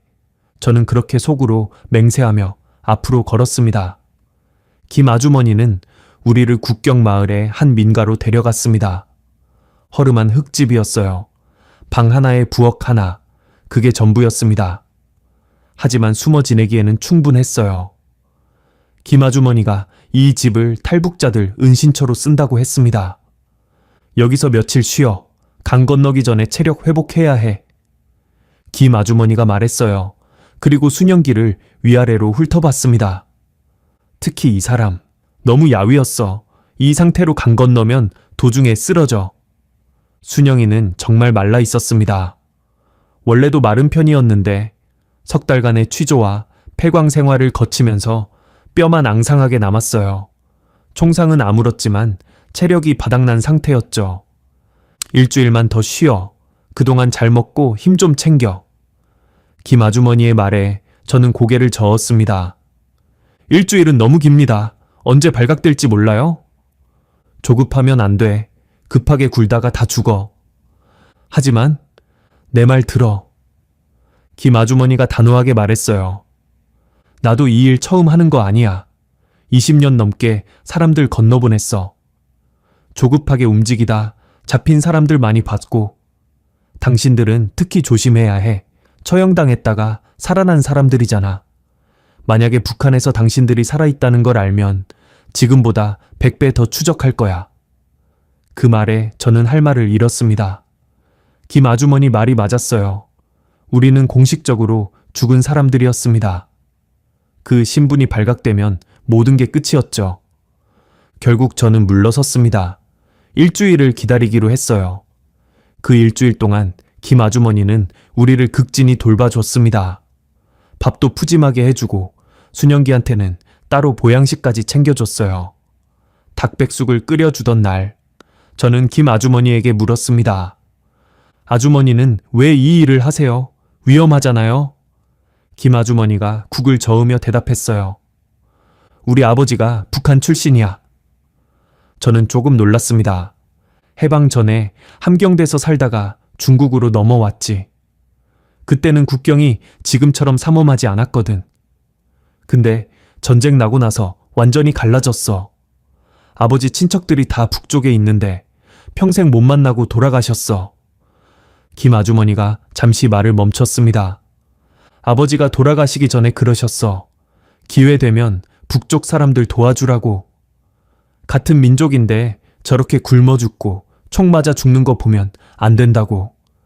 그래서 이 일을 20년 넘게 했어. 내가 건너보낸 사람만 300명 넘을 거야. 300명. 그 숫자에 저는 할 말을 잃었습니다. 돈은 받을 때도 있고 안 받을 때도 있어. 형편되는 사람들은 받고 안 되는 사람들은 안 받고. 당신들은 돈 받으면 안 되는 사람들이야. 왜요? 하늘이 살린 목숨이잖아. 김 아주머니가 웃었습니다. 총살당하고 살아났다는데 그게 보통 일이야? 하늘이 살려놓은 사람한테 내가 돈 받으면 천벌 받지. 저는 깊이 고개를 숙였습니다. 은혜 평생 잊지 않겠습니다. 은혜는 무슨, 남조선 가서 잘 살아. 그게 나한테 보답하는 거야. 김 아주머니의 음식 덕분에 순영기가 조금씩 기력을 회복했습니다. 얼굴에 혈색이 돌아왔고 걸음걸이도 안정됐어요. 완전히 회복된 건 아니었지만 강을 건널 수는 있을 정도가 됐습니다. 일주일 후 김 아주머니가 말했어요. 내일 밤에 건넌다. 드디어 두만강을 건너는 날이 다가온 거였습니다. 2007년 9월 23일 밤, 달이 없는 금음이었습니다. 하늘에 구름이 잔뜩 끼어서 별빛도 거의 보이지 않았어요. 건너기에는 최적의 조건이었죠. 김 아주머니가 두만강변까지 안내해 줬습니다. 여기가 수심이 제일 얕아. 깊어봐야 허리까지야. 최대한 소리 내지 말고 빠르게 건너. 저는 강을 바라봤어요. 어둠 속에서 물 흐르는 소리가 들렸습니다. 강폭은 50m 정도 됐을까요? 멀지 않았지만 그 짧은 거리가 생과 사를 가르는 경계선이었습니다. 저쪽 기슭에 닿으면 바로 숲으로 들어가. 거기서 기다리고 있을게. 김 아주머니가 설명했어요. 아주머니는 미리 중국 쪽으로 돌아가서 우리를 기다리기로 했습니다. 경비병 순찰은? 제가 물었어요. 이 시간에는 1시간에 한 번씩 지나가. 방금 지나갔으니까 40분 정도 여유 있어. 그 안에 건너야 해. 40분 충분했습니다. 아니, 충분해야 했어요. 그럼 조심해서 가요. 김 아주머니가 어둠 속으로 사라졌습니다. 저는 순영기를 봤어요. 아내가 긴장한 표정으로 강을 바라보고 있었습니다. 갈 수 있겠어? 응. 순영이가 고개를 끄덕였어요. 하지만 목소리가 떨리고 있었습니다. 저는 아내 손을 잡았어요. 내가 앞서 갈게. 꼭 잡고 따라와. 알았어요. 우리는 강으로 들어갔습니다. 9월인데도 물이 얼음장같이 차가웠어요. 발이 닿는 순간 온몸이 움츠러들었습니다. 이를 악물고 한 발짝 한 발짝 앞으로 나아갔어요. 물이 무릎까지 찼습니다. 그 다음 허벅지까지. 수심이 점점 깊어졌어요. 괜찮아? 뒤를 돌아보며 물었습니다. 순영기가 고개를 끄덕였어요. 하지만 이가 딱딱 부딪히는 소리가 들렸습니다. 추위와 긴장 때문이었죠. 강 중간쯤 왔을 때 물이 허리를 넘었습니다. 유속도 생각보다 빨랐어요. 몸이 휘청거렸습니다. 그때 순영기가 비틀거렸어요. 짧은 비명과 함께 아내가 물속으로 기울었습니다. 저는 재빨리 순영기를 붙잡았어요. 괜찮아? 다리에 힘이 없어요. 순영이가 떨리는 목소리로 말했습니다. 체력이 아직 완전히 회복되지 않은 상태에서 차가운 물에 들어오니까 근육이 제대로 안 움직이는 거였어요. 내가 업을게. 저는 아내 앞에 쪼그려 앉았습니다. 물속에서 순영기를 등에 업었어요. 아내가 제 어깨를 붙잡았습니다. 미안해요. 무슨 소리야. 가자. 순영기를 업고 강을 건너기 시작했습니다. 무거웠지만 견딜만 했어요. 아내가 너무 야위어서 오히려 다행이었던 건지도 모르겠습니다. 강폭의 3분의 2쯤 왔을 때였어요. 갑자기 불빛이 비쳤습니다. 손전등 불빛이었어요. 강 상류 쪽에서 흔들리며 다가오고 있었습니다. 경비병이었습니다. 아직 40분 안 됐는데 순찰 시간이 바뀐 건지 아니면 우리 운이 나빴던 건지 어쨌든 최악의 타이밍이었습니다. 영철 씨, 순영기가 제 어깨를 움켜쥐었어요. 저는 아내를 단단히 업은 채 물속에 몸을 낮췄습니다. 물이 목까지 찼어요. 숨을 죽였습니다. 불빛이 점점 가까워졌습니다. 경비병이 강변을 따라 걸어오고 있었어요. 제발, 그냥 지나가라. 제발. 불빛이 강 위를 훑었습니다. 한 번, 두 번. 심장이 터질 것 같았어요. 그때 불빛이 우리 쪽에서 멈췄습니다. 거기 서. 경비병의 고함이 울렸어요. 들켰습니다. 뛰어! 저는 순영기를 업은 채 필사적으로 뛰기 시작했습니다. 물속에서 뛰는 건 정말 힘들었어요. 다리가 물살에 붙잡히는 것 같았습니다. 그래도 멈출 수 없었어요. 서지 못해. 쏜다. 경비병이 소리쳤습니다. 탕! 총성이 울렸어요. 물기둥이 바로 옆에서 솟구쳤습니다. 탕! 탕! 총알이 계속 날아왔어요. 저는 이를 악물고 뛰었습니다. 중국 땅이 눈앞에 있었어요. 20m, 15m, 10m. 으크! 등 뒤에서 순영기가 신음을 냈어요. 몸이 움찔하더니 제 어깨를 잡은 손에 힘이 풀렸습니다. 순영가! 가요. 멈추지 말아요. 순영이가 이를 악물며 말했어요. 저는 아내를 놓치지 않으려고 팔에 힘을 줬습니다. 중국 땅까지 5m, 3m. 발이 기슭에 닿았습니다. 저는 물에서 뛰쳐나와 숲속으로 뛰어들었어요. 나무 사이로 몸을 숨겼습니다. 뒤에서 경비병의 고함소리가 들렸지만 이미 중국 땅이었어요. 북한 경비병이 쫓아올 수는 없었습니다. 숨을 돌리려는데 순영기가 제 등에서 미끄러졌어요. 순영가! 저는 아내를 바닥에 눕혔습니다. 어둠 속에서도 피가 보였어요. 순영이 어깨에서 피가 흘러나오고 있었습니다. 맞았어? 총 맞았어? 괜찮아요. 스쳤어요. 순영기가 힘없이 웃었습니다. 또야, 또 총 맞았네요, 나. 쓴웃음이었어요.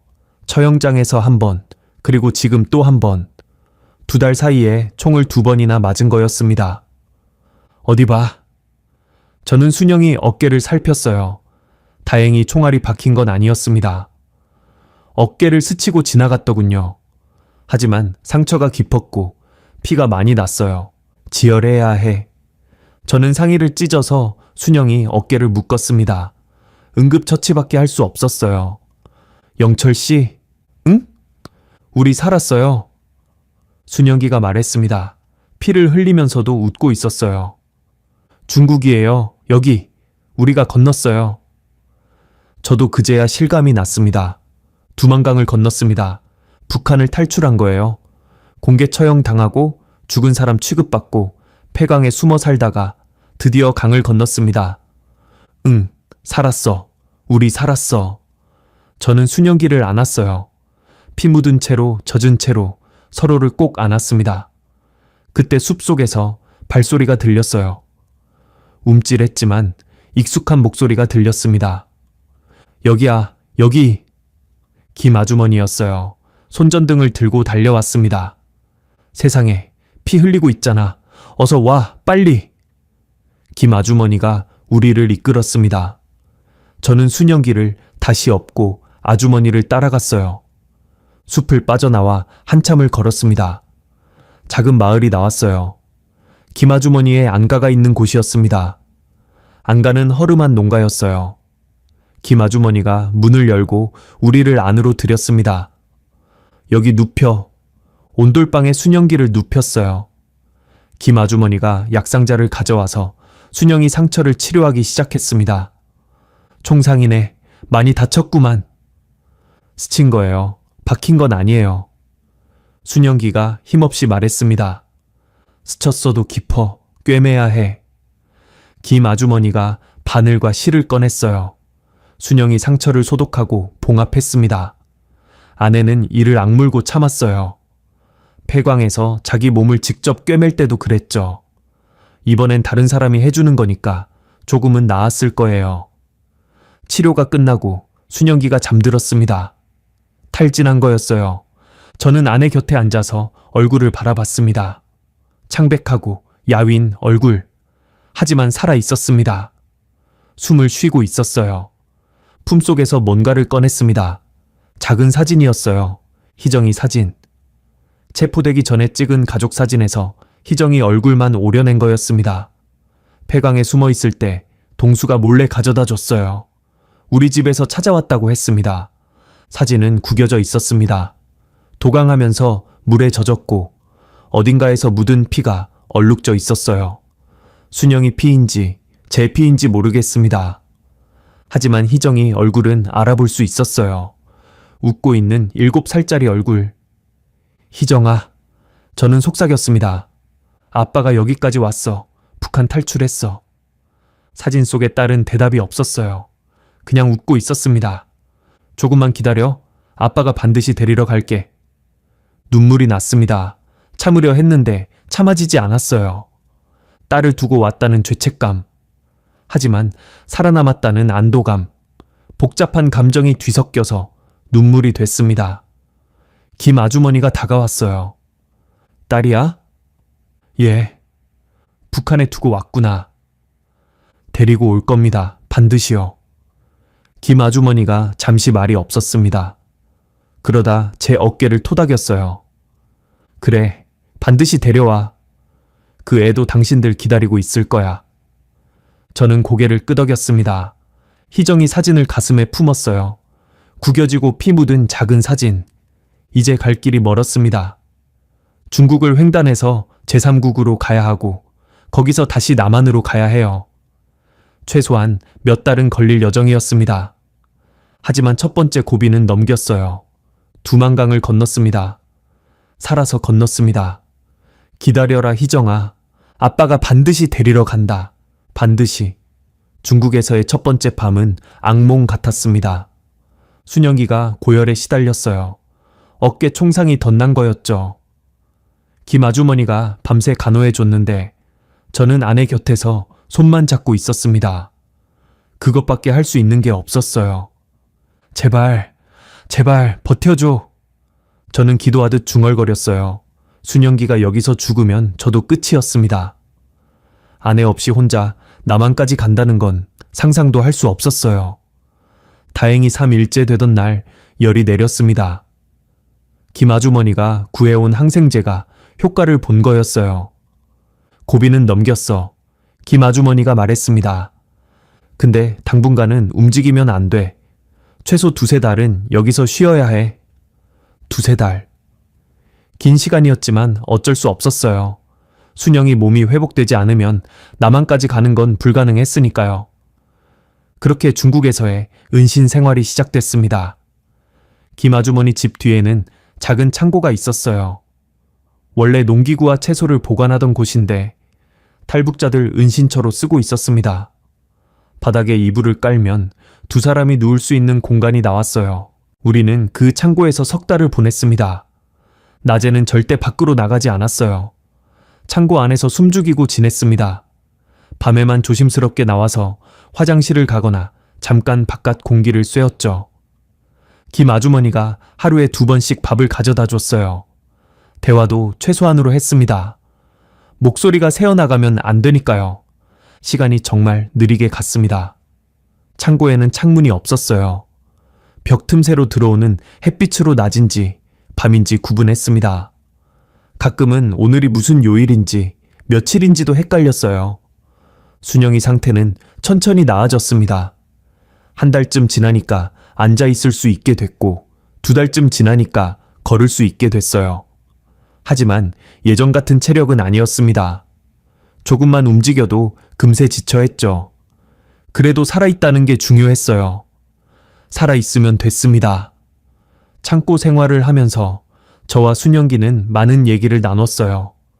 할 수 있는 게 대화밖에 없었으니까요. 남조선 가면 뭐 하고 싶어? 어느 날 밤 순영기가 물었습니다. 글쎄, 생각 안 해봤어. 나는요. 순영기가 살짝 웃었어요. 희정이랑 셋이서 바다 가고 싶어요. 남조선 바다는 따뜻하다면서요. 거기서 희정이 모래성 쌓는 거 구경하고 싶어요. 저는 그 말에 가슴이 먹먹해졌습니다. 그러자, 꼭 그러자. 희정이, 매일 밤 딸 생각을 했어요. 지금 뭘 하고 있을까? 밥은 잘 먹고 있을까? 울지는 않을까? 엄마 아빠가 죽었다고 생각하고 있을 희정이 7살짜리가 그 충격을 어떻게 감당하고 있을지 생각만 해도 가슴이 찢어졌습니다. 품속에 품고 다니는 희정이 사진을 밤마다 꺼내봤어요. 구겨지고 피 묻은 사진, 웃고 있는 딸의 얼굴. 기다려라, 희정아. 매일 밤 그렇게 속삭였습니다. 중국 체류 2달째, 위기가 닥쳤습니다. 그날 아침 김 아주머니가 급하게 창고로 들어왔어요. 공안이 온다. 마을 수색한대. 공안, 중국 경찰이었습니다. 탈북자 단속이 강화됐다는 얘기는 들었는데 이 마을까지 온 거였어요. 어떻게 해요? 순영기가 떨리는 목소리로 물었습니다. 배추 더미 속에 숨어, 빨리. 김 아주머니가 창고 한쪽에 쌓인 배추 더미를 가리켰어요. 겨울 김장용으로 쌓아둔 배추였습니다. 저는 순영기를 부축해서 배추 더미 뒤로 갔어요. 배추를 옮겨서 사람이 숨을 공간을 만들고 그 안에 들어갔습니다. 다시 배추로 덮었어요. 어둡고 좁은 공간이었습니다. 배추 냄새가 코를 찔렀어요. 순영기가 제 손을 꽉 잡았습니다. 숨 참아, 소리 내면 안 돼. 저는 아내 귀에 속삭였어요. 얼마나 지났을까요? 밖에서 발소리가 들렸습니다. 여러 명이 돌아다니는 소리, 중국어로 뭐라고 말하는 소리. 창고 문이 열렸습니다. 심장이 멎는 줄 알았어요. 숨을 멈췄습니다. 발소리가 창고 안으로 들어왔어요. 쿵, 쿵. 무거운 군화 소리였습니다. 공안이 창고 안을 둘러보는 것 같았어요. 뭔가를 뒤적거리는 소리가 났습니다. 배추 더미 쪽으로 발소리가 다가왔어요. 순영이 손에 힘이 들어갔습니다. 저도 아내의 손을 꽉 잡았어요. 발소리가 배추 더미 바로 앞에서 멈췄습니다. 끝났다. 저는 그렇게 생각했어요. 발각되면 북한으로 강제 송환이었습니다. 송환되면 죽음이었죠. 한번 처형당했다가 살아난 사람이 다시 잡히면 어떻게 될지 뻔했으니까요. 그때 김 아주머니 목소리가 들렸습니다. 거기는 김장 배추예요. 겨울 준비하는 거. 뭘 찾으시는데요? 중국어로 공안에게 말하고 있었어요. 태연하게 아무렇지 않은 척. 공안이 뭐라고 대꾸했습니다. 김 아주머니가 다시 말했어요. 탈북자요? 여기는 그런 사람 없어요. 나 혼자 사는 집이에요. 잠시 정적이 흘렀습니다. 그러다 발소리가 멀어졌어요. 창고 문이 닫히는 소리가 났습니다. 한참을 더 기다렸습니다. 밖에서 차 떠나는 소리가 들리고 그제야 김 아주머니가 창고로 들어왔어요. 갔어. 나와도 돼. 저는 배추를 치우고 밖으로 나왔습니다. 순영기를 부축해서 일으켰어요. 고맙습니다, 아주머니. 됐어. 이러려고 숨겨주는 거지. 김 아주머니가 손을 저었습니다. 근데 요즘 단속이 심해졌어. 빨리 떠나는 게 좋겠어.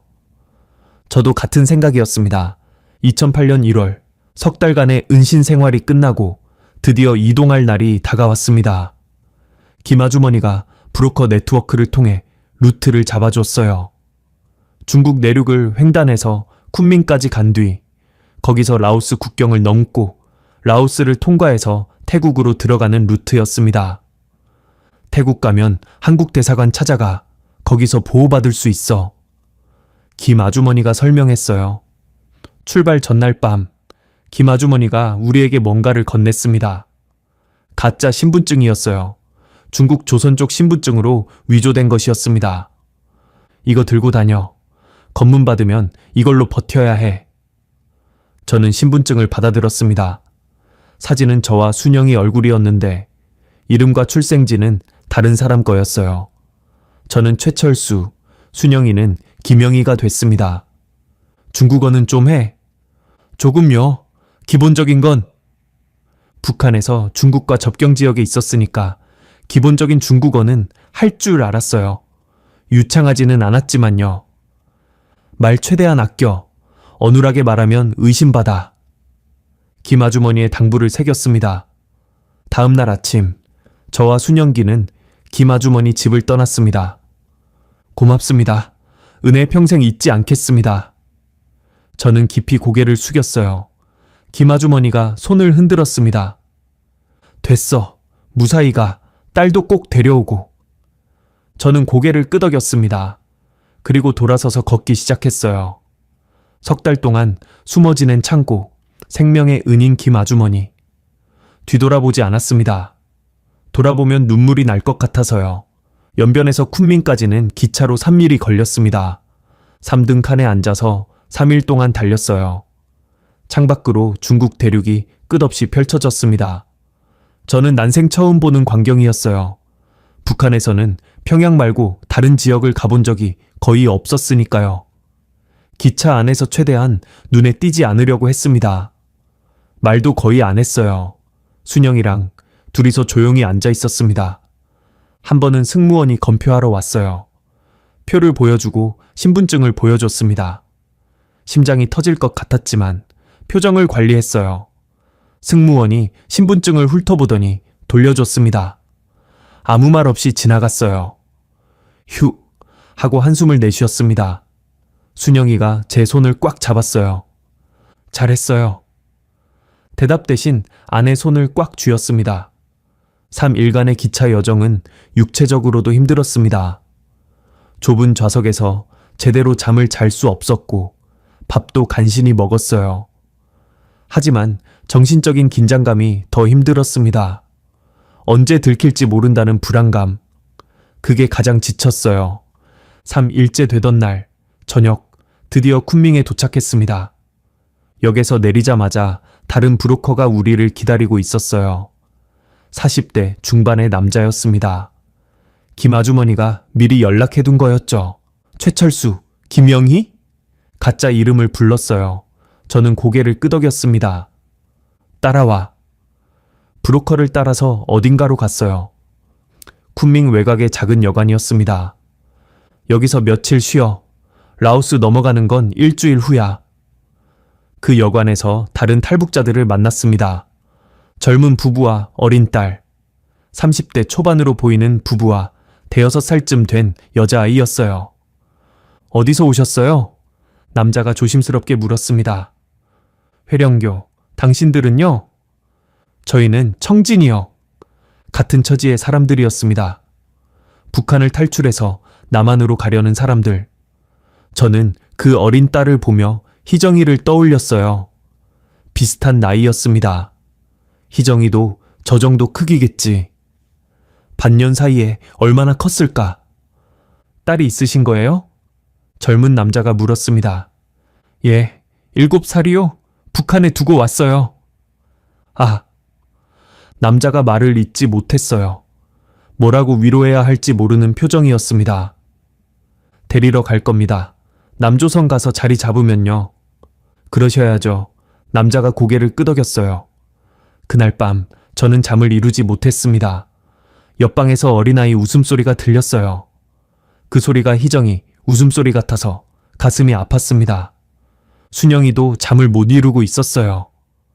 영철 씨, 응? 저 아이 보니까 희정이 생각나요. 나도. 빨리 가요. 빨리 가서 희정이 데려와요. 그래, 그러자. 저는 아내를 안았습니다. 어둠 속에서 둘 다 울었어요. 일주일 후 라오스 국경으로 출발했습니다. 차를 타고 국경 근처 마을까지 간 뒤 거기서부터는 걸어야 했어요. 산길이었습니다. 브로커가 앞장서고 저희와 젊은 부부 가족이 뒤따랐어요. 밤에만 움직였습니다. 산길은 험했어요. 가파른 오르막과 내리막이 반복됐습니다. 낮에는 숲속에 숨어서 쉬고 밤이 되면 다시 걷고 순영기가 힘들어했습니다. 석 달 쉬면서 어느 정도 회복됐다고 생각했는데 이런 강행군을 버티기에는 아직 무리였어요. 총상 후유증으로 어깨가 쉽게 결리고 조금만 걸어도 숨이 찼습니다. 이틀째 밤 순영기가 쓰러졌어요. 순영가. 저는 급히 아내를 붙잡았습니다. 순영이 얼굴이 창백했어요. 숨을 헐떡이고 있었습니다. 미안해요. 조금만 쉬면. 괜찮아. 내가 업을게. 저는 순영기를 등에 업었습니다. 두만강 건널 때처럼. 안 돼요. 무거워요. 무겁긴 깃털 같아. 억지로 웃었어요. 사실 무거웠습니다. 하지만 아내를 여기 두고 갈 수는 없었어요. 가자. 조금만 버텨. 순영가. 조금만. 순영기를 업고 산길을 걸었습니다. 다리가 후들거렸지만 멈추지 않았어요. 앞서 가던 젊은 남자가 뒤돌아 봤습니다. 제가 도와드릴까요? 괜찮습니다. 갈 수 있어요. 저는 이를 악물고 걸었습니다. 희정이를 떠올렸어요. 딸을 만나려면 여기서 멈추면 안 됐습니다. 순영기를 지키려면 한 발짝이라도 더 가야 했어요. 조금만 더. 중얼거리며 걸었습니다. 라오스를 통과하는데 사흘이 걸렸습니다. 그리고 드디어 태국 국경에 도착했어요. 국경 초소가 보였습니다. 저는 순영기를 내려놓았어요. 아내가 비틀거리며 섰습니다. 여기가 태국이에요? 응, 다 왔어. 브로커가 말했어요. 저기 가서 자수해. 탈북자라고 한국 가고 싶다고. 그러면 보호해 줄 거야. 저는 순영이 손을 잡았습니다. 아내도 제 손을 잡았어요. 가자. 우리는 국경 초소를 향해 걸어갔습니다. 초소에 다가가자 태국 군인들이 우리를 둘러쌌어요. 뭐라고 물었습니다. 저는 배운 대로 말했어요. 노스 코리아, 리퓨지, 플리즈 헬프. 군인들이 서로 쳐다봤습니다. 뭐라고 얘기하더니 우리를 안으로 들였어요. 그 순간 순영기가 제 손을 꽉 쥐었습니다. 우리 살았어요, 영철 씨. 아내가 말했어요. 목소리가 떨렸습니다. 살았어. 저도 순영이 손을 꽉 쥐었어요. 응, 살았어. 눈물이 났습니다. 참을 수가 없었어요. 공개 처형당하고 죽은 사람 취급받고 폐광에 숨고 두만강 건너고 중국에서 석 달 숨고 기차 타고 상일 걷고 그 모든 여정 끝에 드디어 여기까지 왔습니다. 살았어요. 우리가 살았어요. 태국 이민국에서 조사를 받았습니다. 통역관이 와서 우리 이야기를 들었어요. 탈북 경위, 신원, 가족관계 모든 걸 솔직하게 말했습니다. 공개 처형당했다고요? 통역관이 놀란 표정으로 물었어요. 예, 총 맞고 살아났습니다. 통역관이 믿을 수 없다는 듯이 저를 쳐다봤습니다. 저는 상의를 걷어서 가슴에 총상, 흉터를 보여줬어요. 순영기도 어깨 흉터를 보여줬습니다. 통역관이 할 말을 잃었어요. 조사가 끝나고 우리는 방콕으로 이송됐습니다.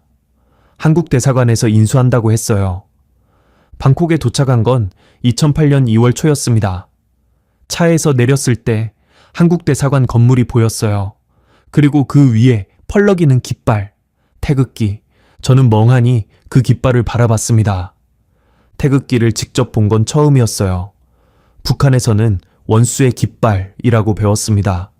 증오해야 할 대상이라고. 그런데 지금 그 깃발이 바람에 펄럭이는 걸 보니까 눈물이 났습니다. 저게 남조선 깃발이에요? 순영이가 물었어요. 응, 예쁘네요. 순영이도 울고 있었습니다. 저는 품속에서 희정이 사진을 꺼냈어요. 구겨지고 피 묻은 작은 사진. 희정아, 중얼거렸습니다. 아빠 여기까지 왔다. 조금만 기다려라. 바람이 불었어요. 태극기가 펄럭였습니다. 거기까지 오는데 반년이 걸렸습니다. 처형장에서 총 맞은 날부터 계산하면 6개월. 하지만 아직 끝이 아니었어요. 희정이가 아직 북한에 있으니까요. 딸을 데려오기 전까지는 끝난 게 아니었습니다. 기다려라, 희정아. 아빠가 반드시 데리러 간다. 2008년 4월 12일 인천공항에 내렸을 때 저는 다리가 후들거렸습니다. 비행기 트랩을 내려오면서 바닥을 봤어요. 대한민국 땅이었습니다. 남한 땅을 밟는 건 처음이었어요. 태어나서 한 번도 와본 적 없는 곳. 북한에서는 원수의 땅이라고 배웠던 곳. 그런데 이상하게도 낯설지 않았습니다. 오히려 편안했어요. 여기가 내가 있어야 할 곳이라는 느낌이 들었습니다. 순영기가 제 손을 잡았어요. 도착했어요, 영철 씨. 응, 도착했어. 우리는 공항 건물 안으로 들어갔습니다. 국정원 직원이 우리를 맞았어요. 탈북자 인수 절차였죠. 고생 많으셨습니다. 이제 안전합니다. 그 말을 듣는 순간 눈물이 났어요. 안전하다. 더 이상 도망치지 않아도 된다. 숨지 않아도 된다. 총에 맞을 일도 없다. 그 사실이 실감나면서 눈물이 멈추질 않았습니다. 순영이도 울었어요. 공항 한복판에서 부부가 서로 끌어안고 울었습니다.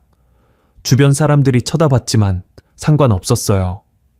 우리는 살아서 여기까지 왔으니까요. 하나원. 탈북민들이 남한 사회에 적응하도록 교육받는 곳이었습니다. 저와 순영이는 그곳에서 석 달간 교육을 받았어요. 처음에는 모든 게 낯설었습니다. 말투도 다르고 문화도 다르고 시스템도 다르고 북한에서는 당연했던 것들이 여기서는 당연하지 않았어요. 가장 충격적이었던 건 자유였습니다. 북한에서는 뭘 하든 허락을 받아야 했어요. 이동하려면 통행증이 필요했고 말 한마디도 조심해야 했습니다. 그런데 여기서는 그런 게 없었어요. 가고 싶은데 가고 말하고 싶은 거 말하고. 처음에는 그게 오히려 불안했습니다. 이래도 되나 싶어서요.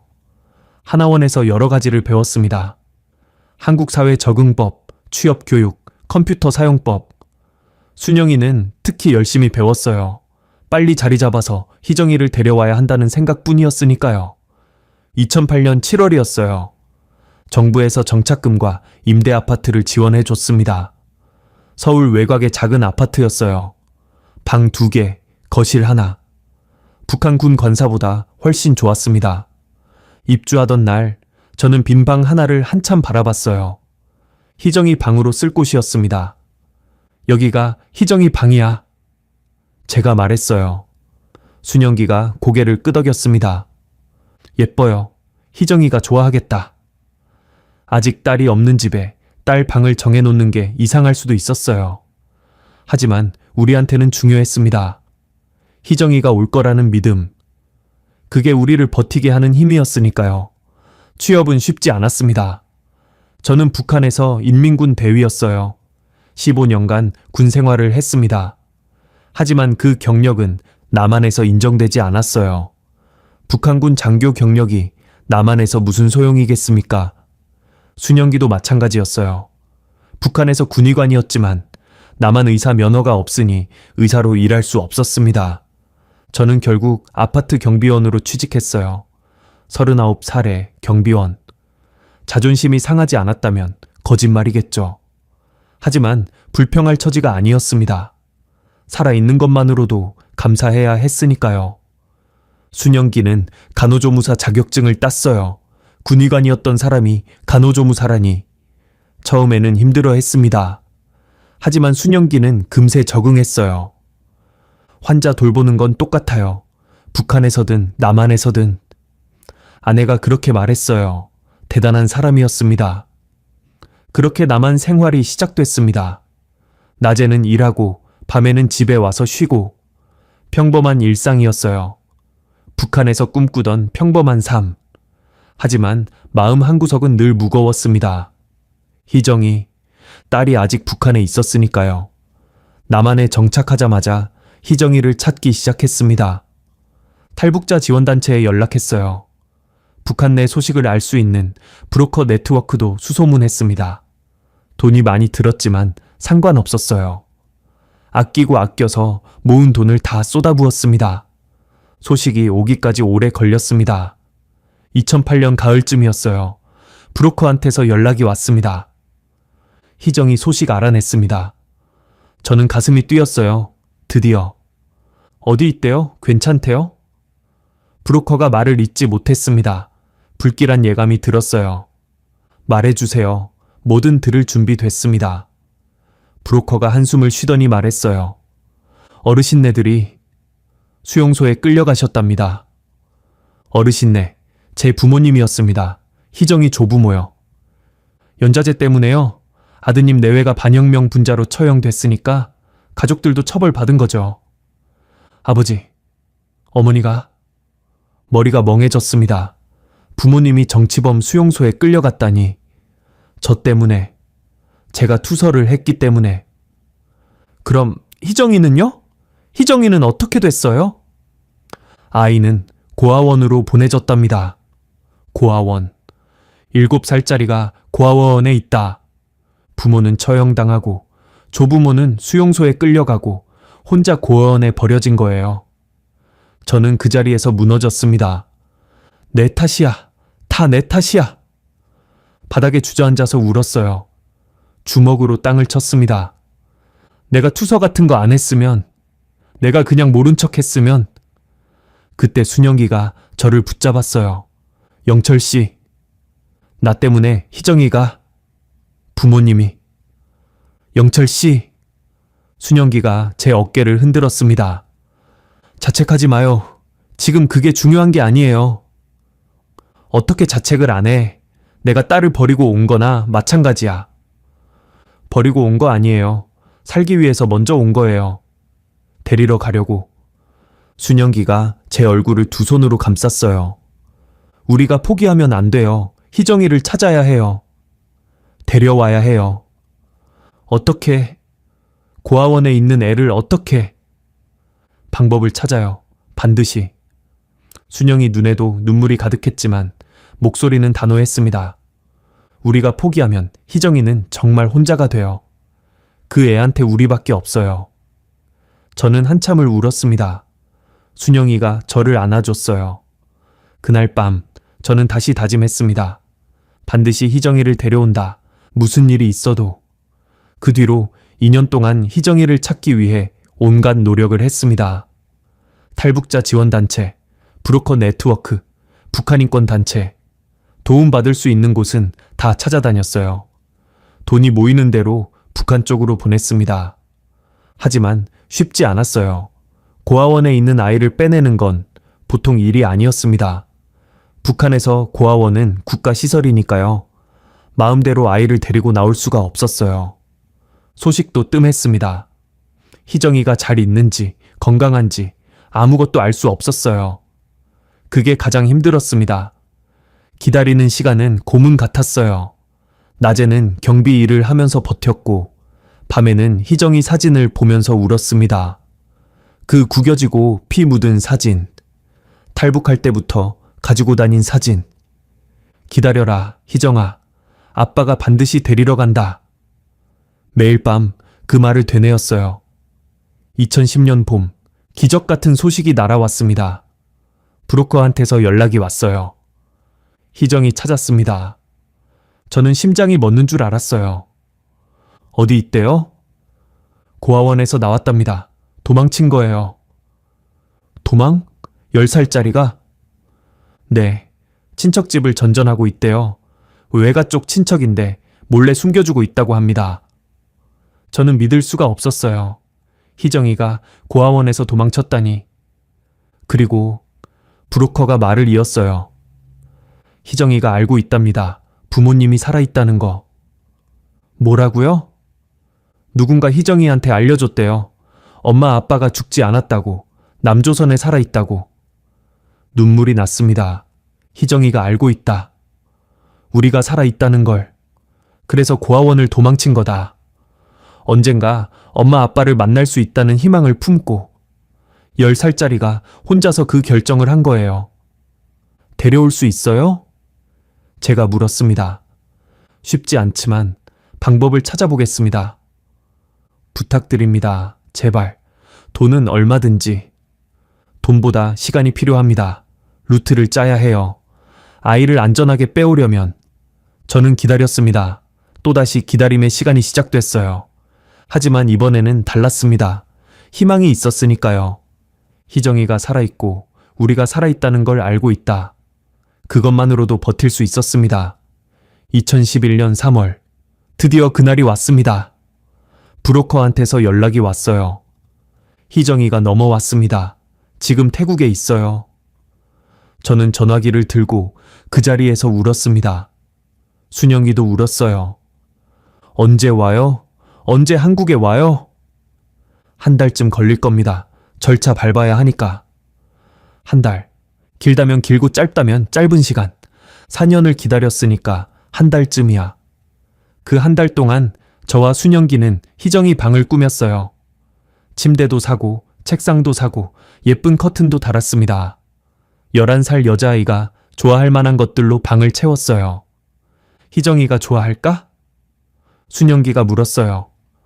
좋아하겠지, 분명히. 저는 확신에 차서 대답했습니다. 2011년 4월 25일 인천공항 입국장. 저와 순영기는 입국장 앞에서 기다리고 있었습니다. 손에 땀이 났어요. 심장이 미친 듯이 뛰었습니다. 4년이었습니다. 희정이를 마지막으로 본 게 2007년 5월. 새벽에 보이부가 들이닥쳐서 끌려가던 날. 그때 희정이는 7살이었어요. 얼마나 컸을까? 어떤 모습일까? 나를 알아볼까? 입국장 문이 열렸습니다.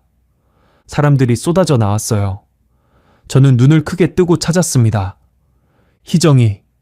희정이. 그때 봤어요. 여자아이 하나가 안내원 손을 잡고 나오고 있었습니다. 키가 많이 컸더군요. 7살 때는 제 허리춤까지 왔는데 이제는 가슴까지 올 것 같았어요. 얼굴도 많이 변했습니다. 아기 티가 빠지고 소녀가 돼 있었어요. 하지만 알아볼 수 있었습니다. 제 딸이었으니까요. 희정아! 저도 모르게 소리쳤어요. 희정이가 고개를 돌렸습니다. 저를 봤어요.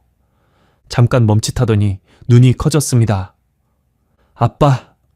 그 한마디에 저는 완전히 무너졌어요. 달려갔습니다. 사람들 사이를 헤치고 달려갔어요. 순영이도 같이 뛰었습니다. 희정이 앞에 도착해서 아이를 끌어안았어요. 희정아, 희정아, 희정아. 이름밖에 안 나왔습니다.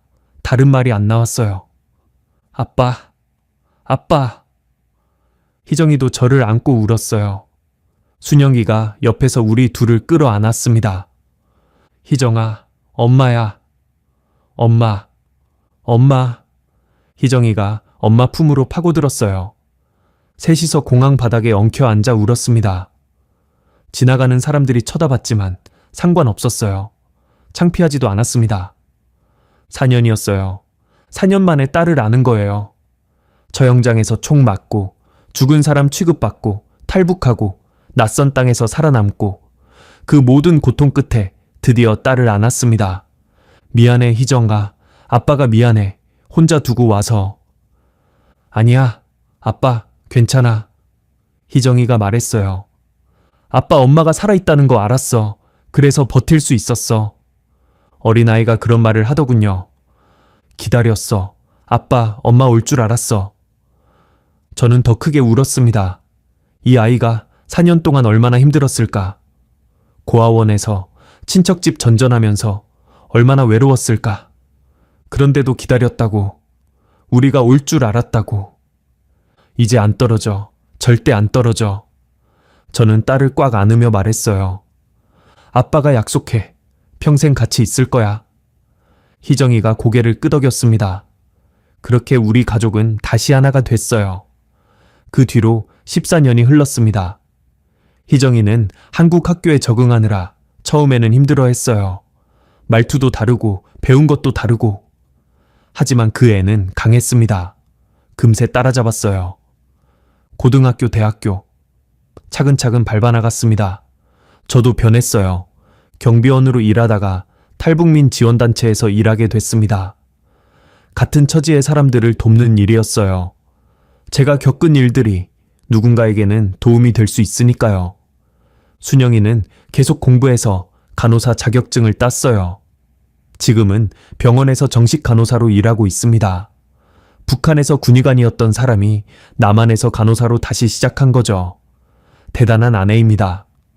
그리고 희정이 올해 25이 됐어요. 대학에서 북한학을 전공했고 지금은 통일 관련 NGO에서 일하고 있습니다. 탈북민들 정착을 돕는 일이에요. 왜 그 일을 하고 싶어? 제가 물은 적이 있어요. 희정이가 대답했습니다. 아빠, 엄마처럼요? 저도 누군가를 도울 수 있으면 좋겠어요. 저처럼 힘들었던 사람들한테 희망을 주고 싶어요. 그 말을 듣고 눈물이 났어요. 제 딸이 이런 사람으로 자랐다니. 4년간 고아원에서 친척집 전전하면서 그 모든 고통을 겪고도 이렇게 밝고 따뜻한 사람이 됐다니. 자랑스러웠습니다. 지금은 2025년입니다. 저는 56살이 됐어요. 머리도 희끗희끗해지고 몸도 예전 같지 않습니다. 하지만 행복합니다. 아침에 일어나면 순영기가 밥을 차려요. 같이 밥 먹고 출근하고 저녁에 돌아와서 또 같이 밥 먹고 주말에는 희정이가 집에 와서 셋이서 시간을 보냅니다. 평범한 일상이에요. 북한에 있을 때 꿈꾸던 바로 그 평범한 일상. 가끔 예전 일을 떠올립니다. 처형장에서 총구를 바라보던 순간, 총알이 가슴을 뚫고 들어오던 느낌, 시체 트럭에 실려가면서 의식이 사라지던 순간, 그때 저는 정말 모든 게 끝났다고 생각했어요. 그런데 눈을 떴습니다. 아내도 살아 있었고요.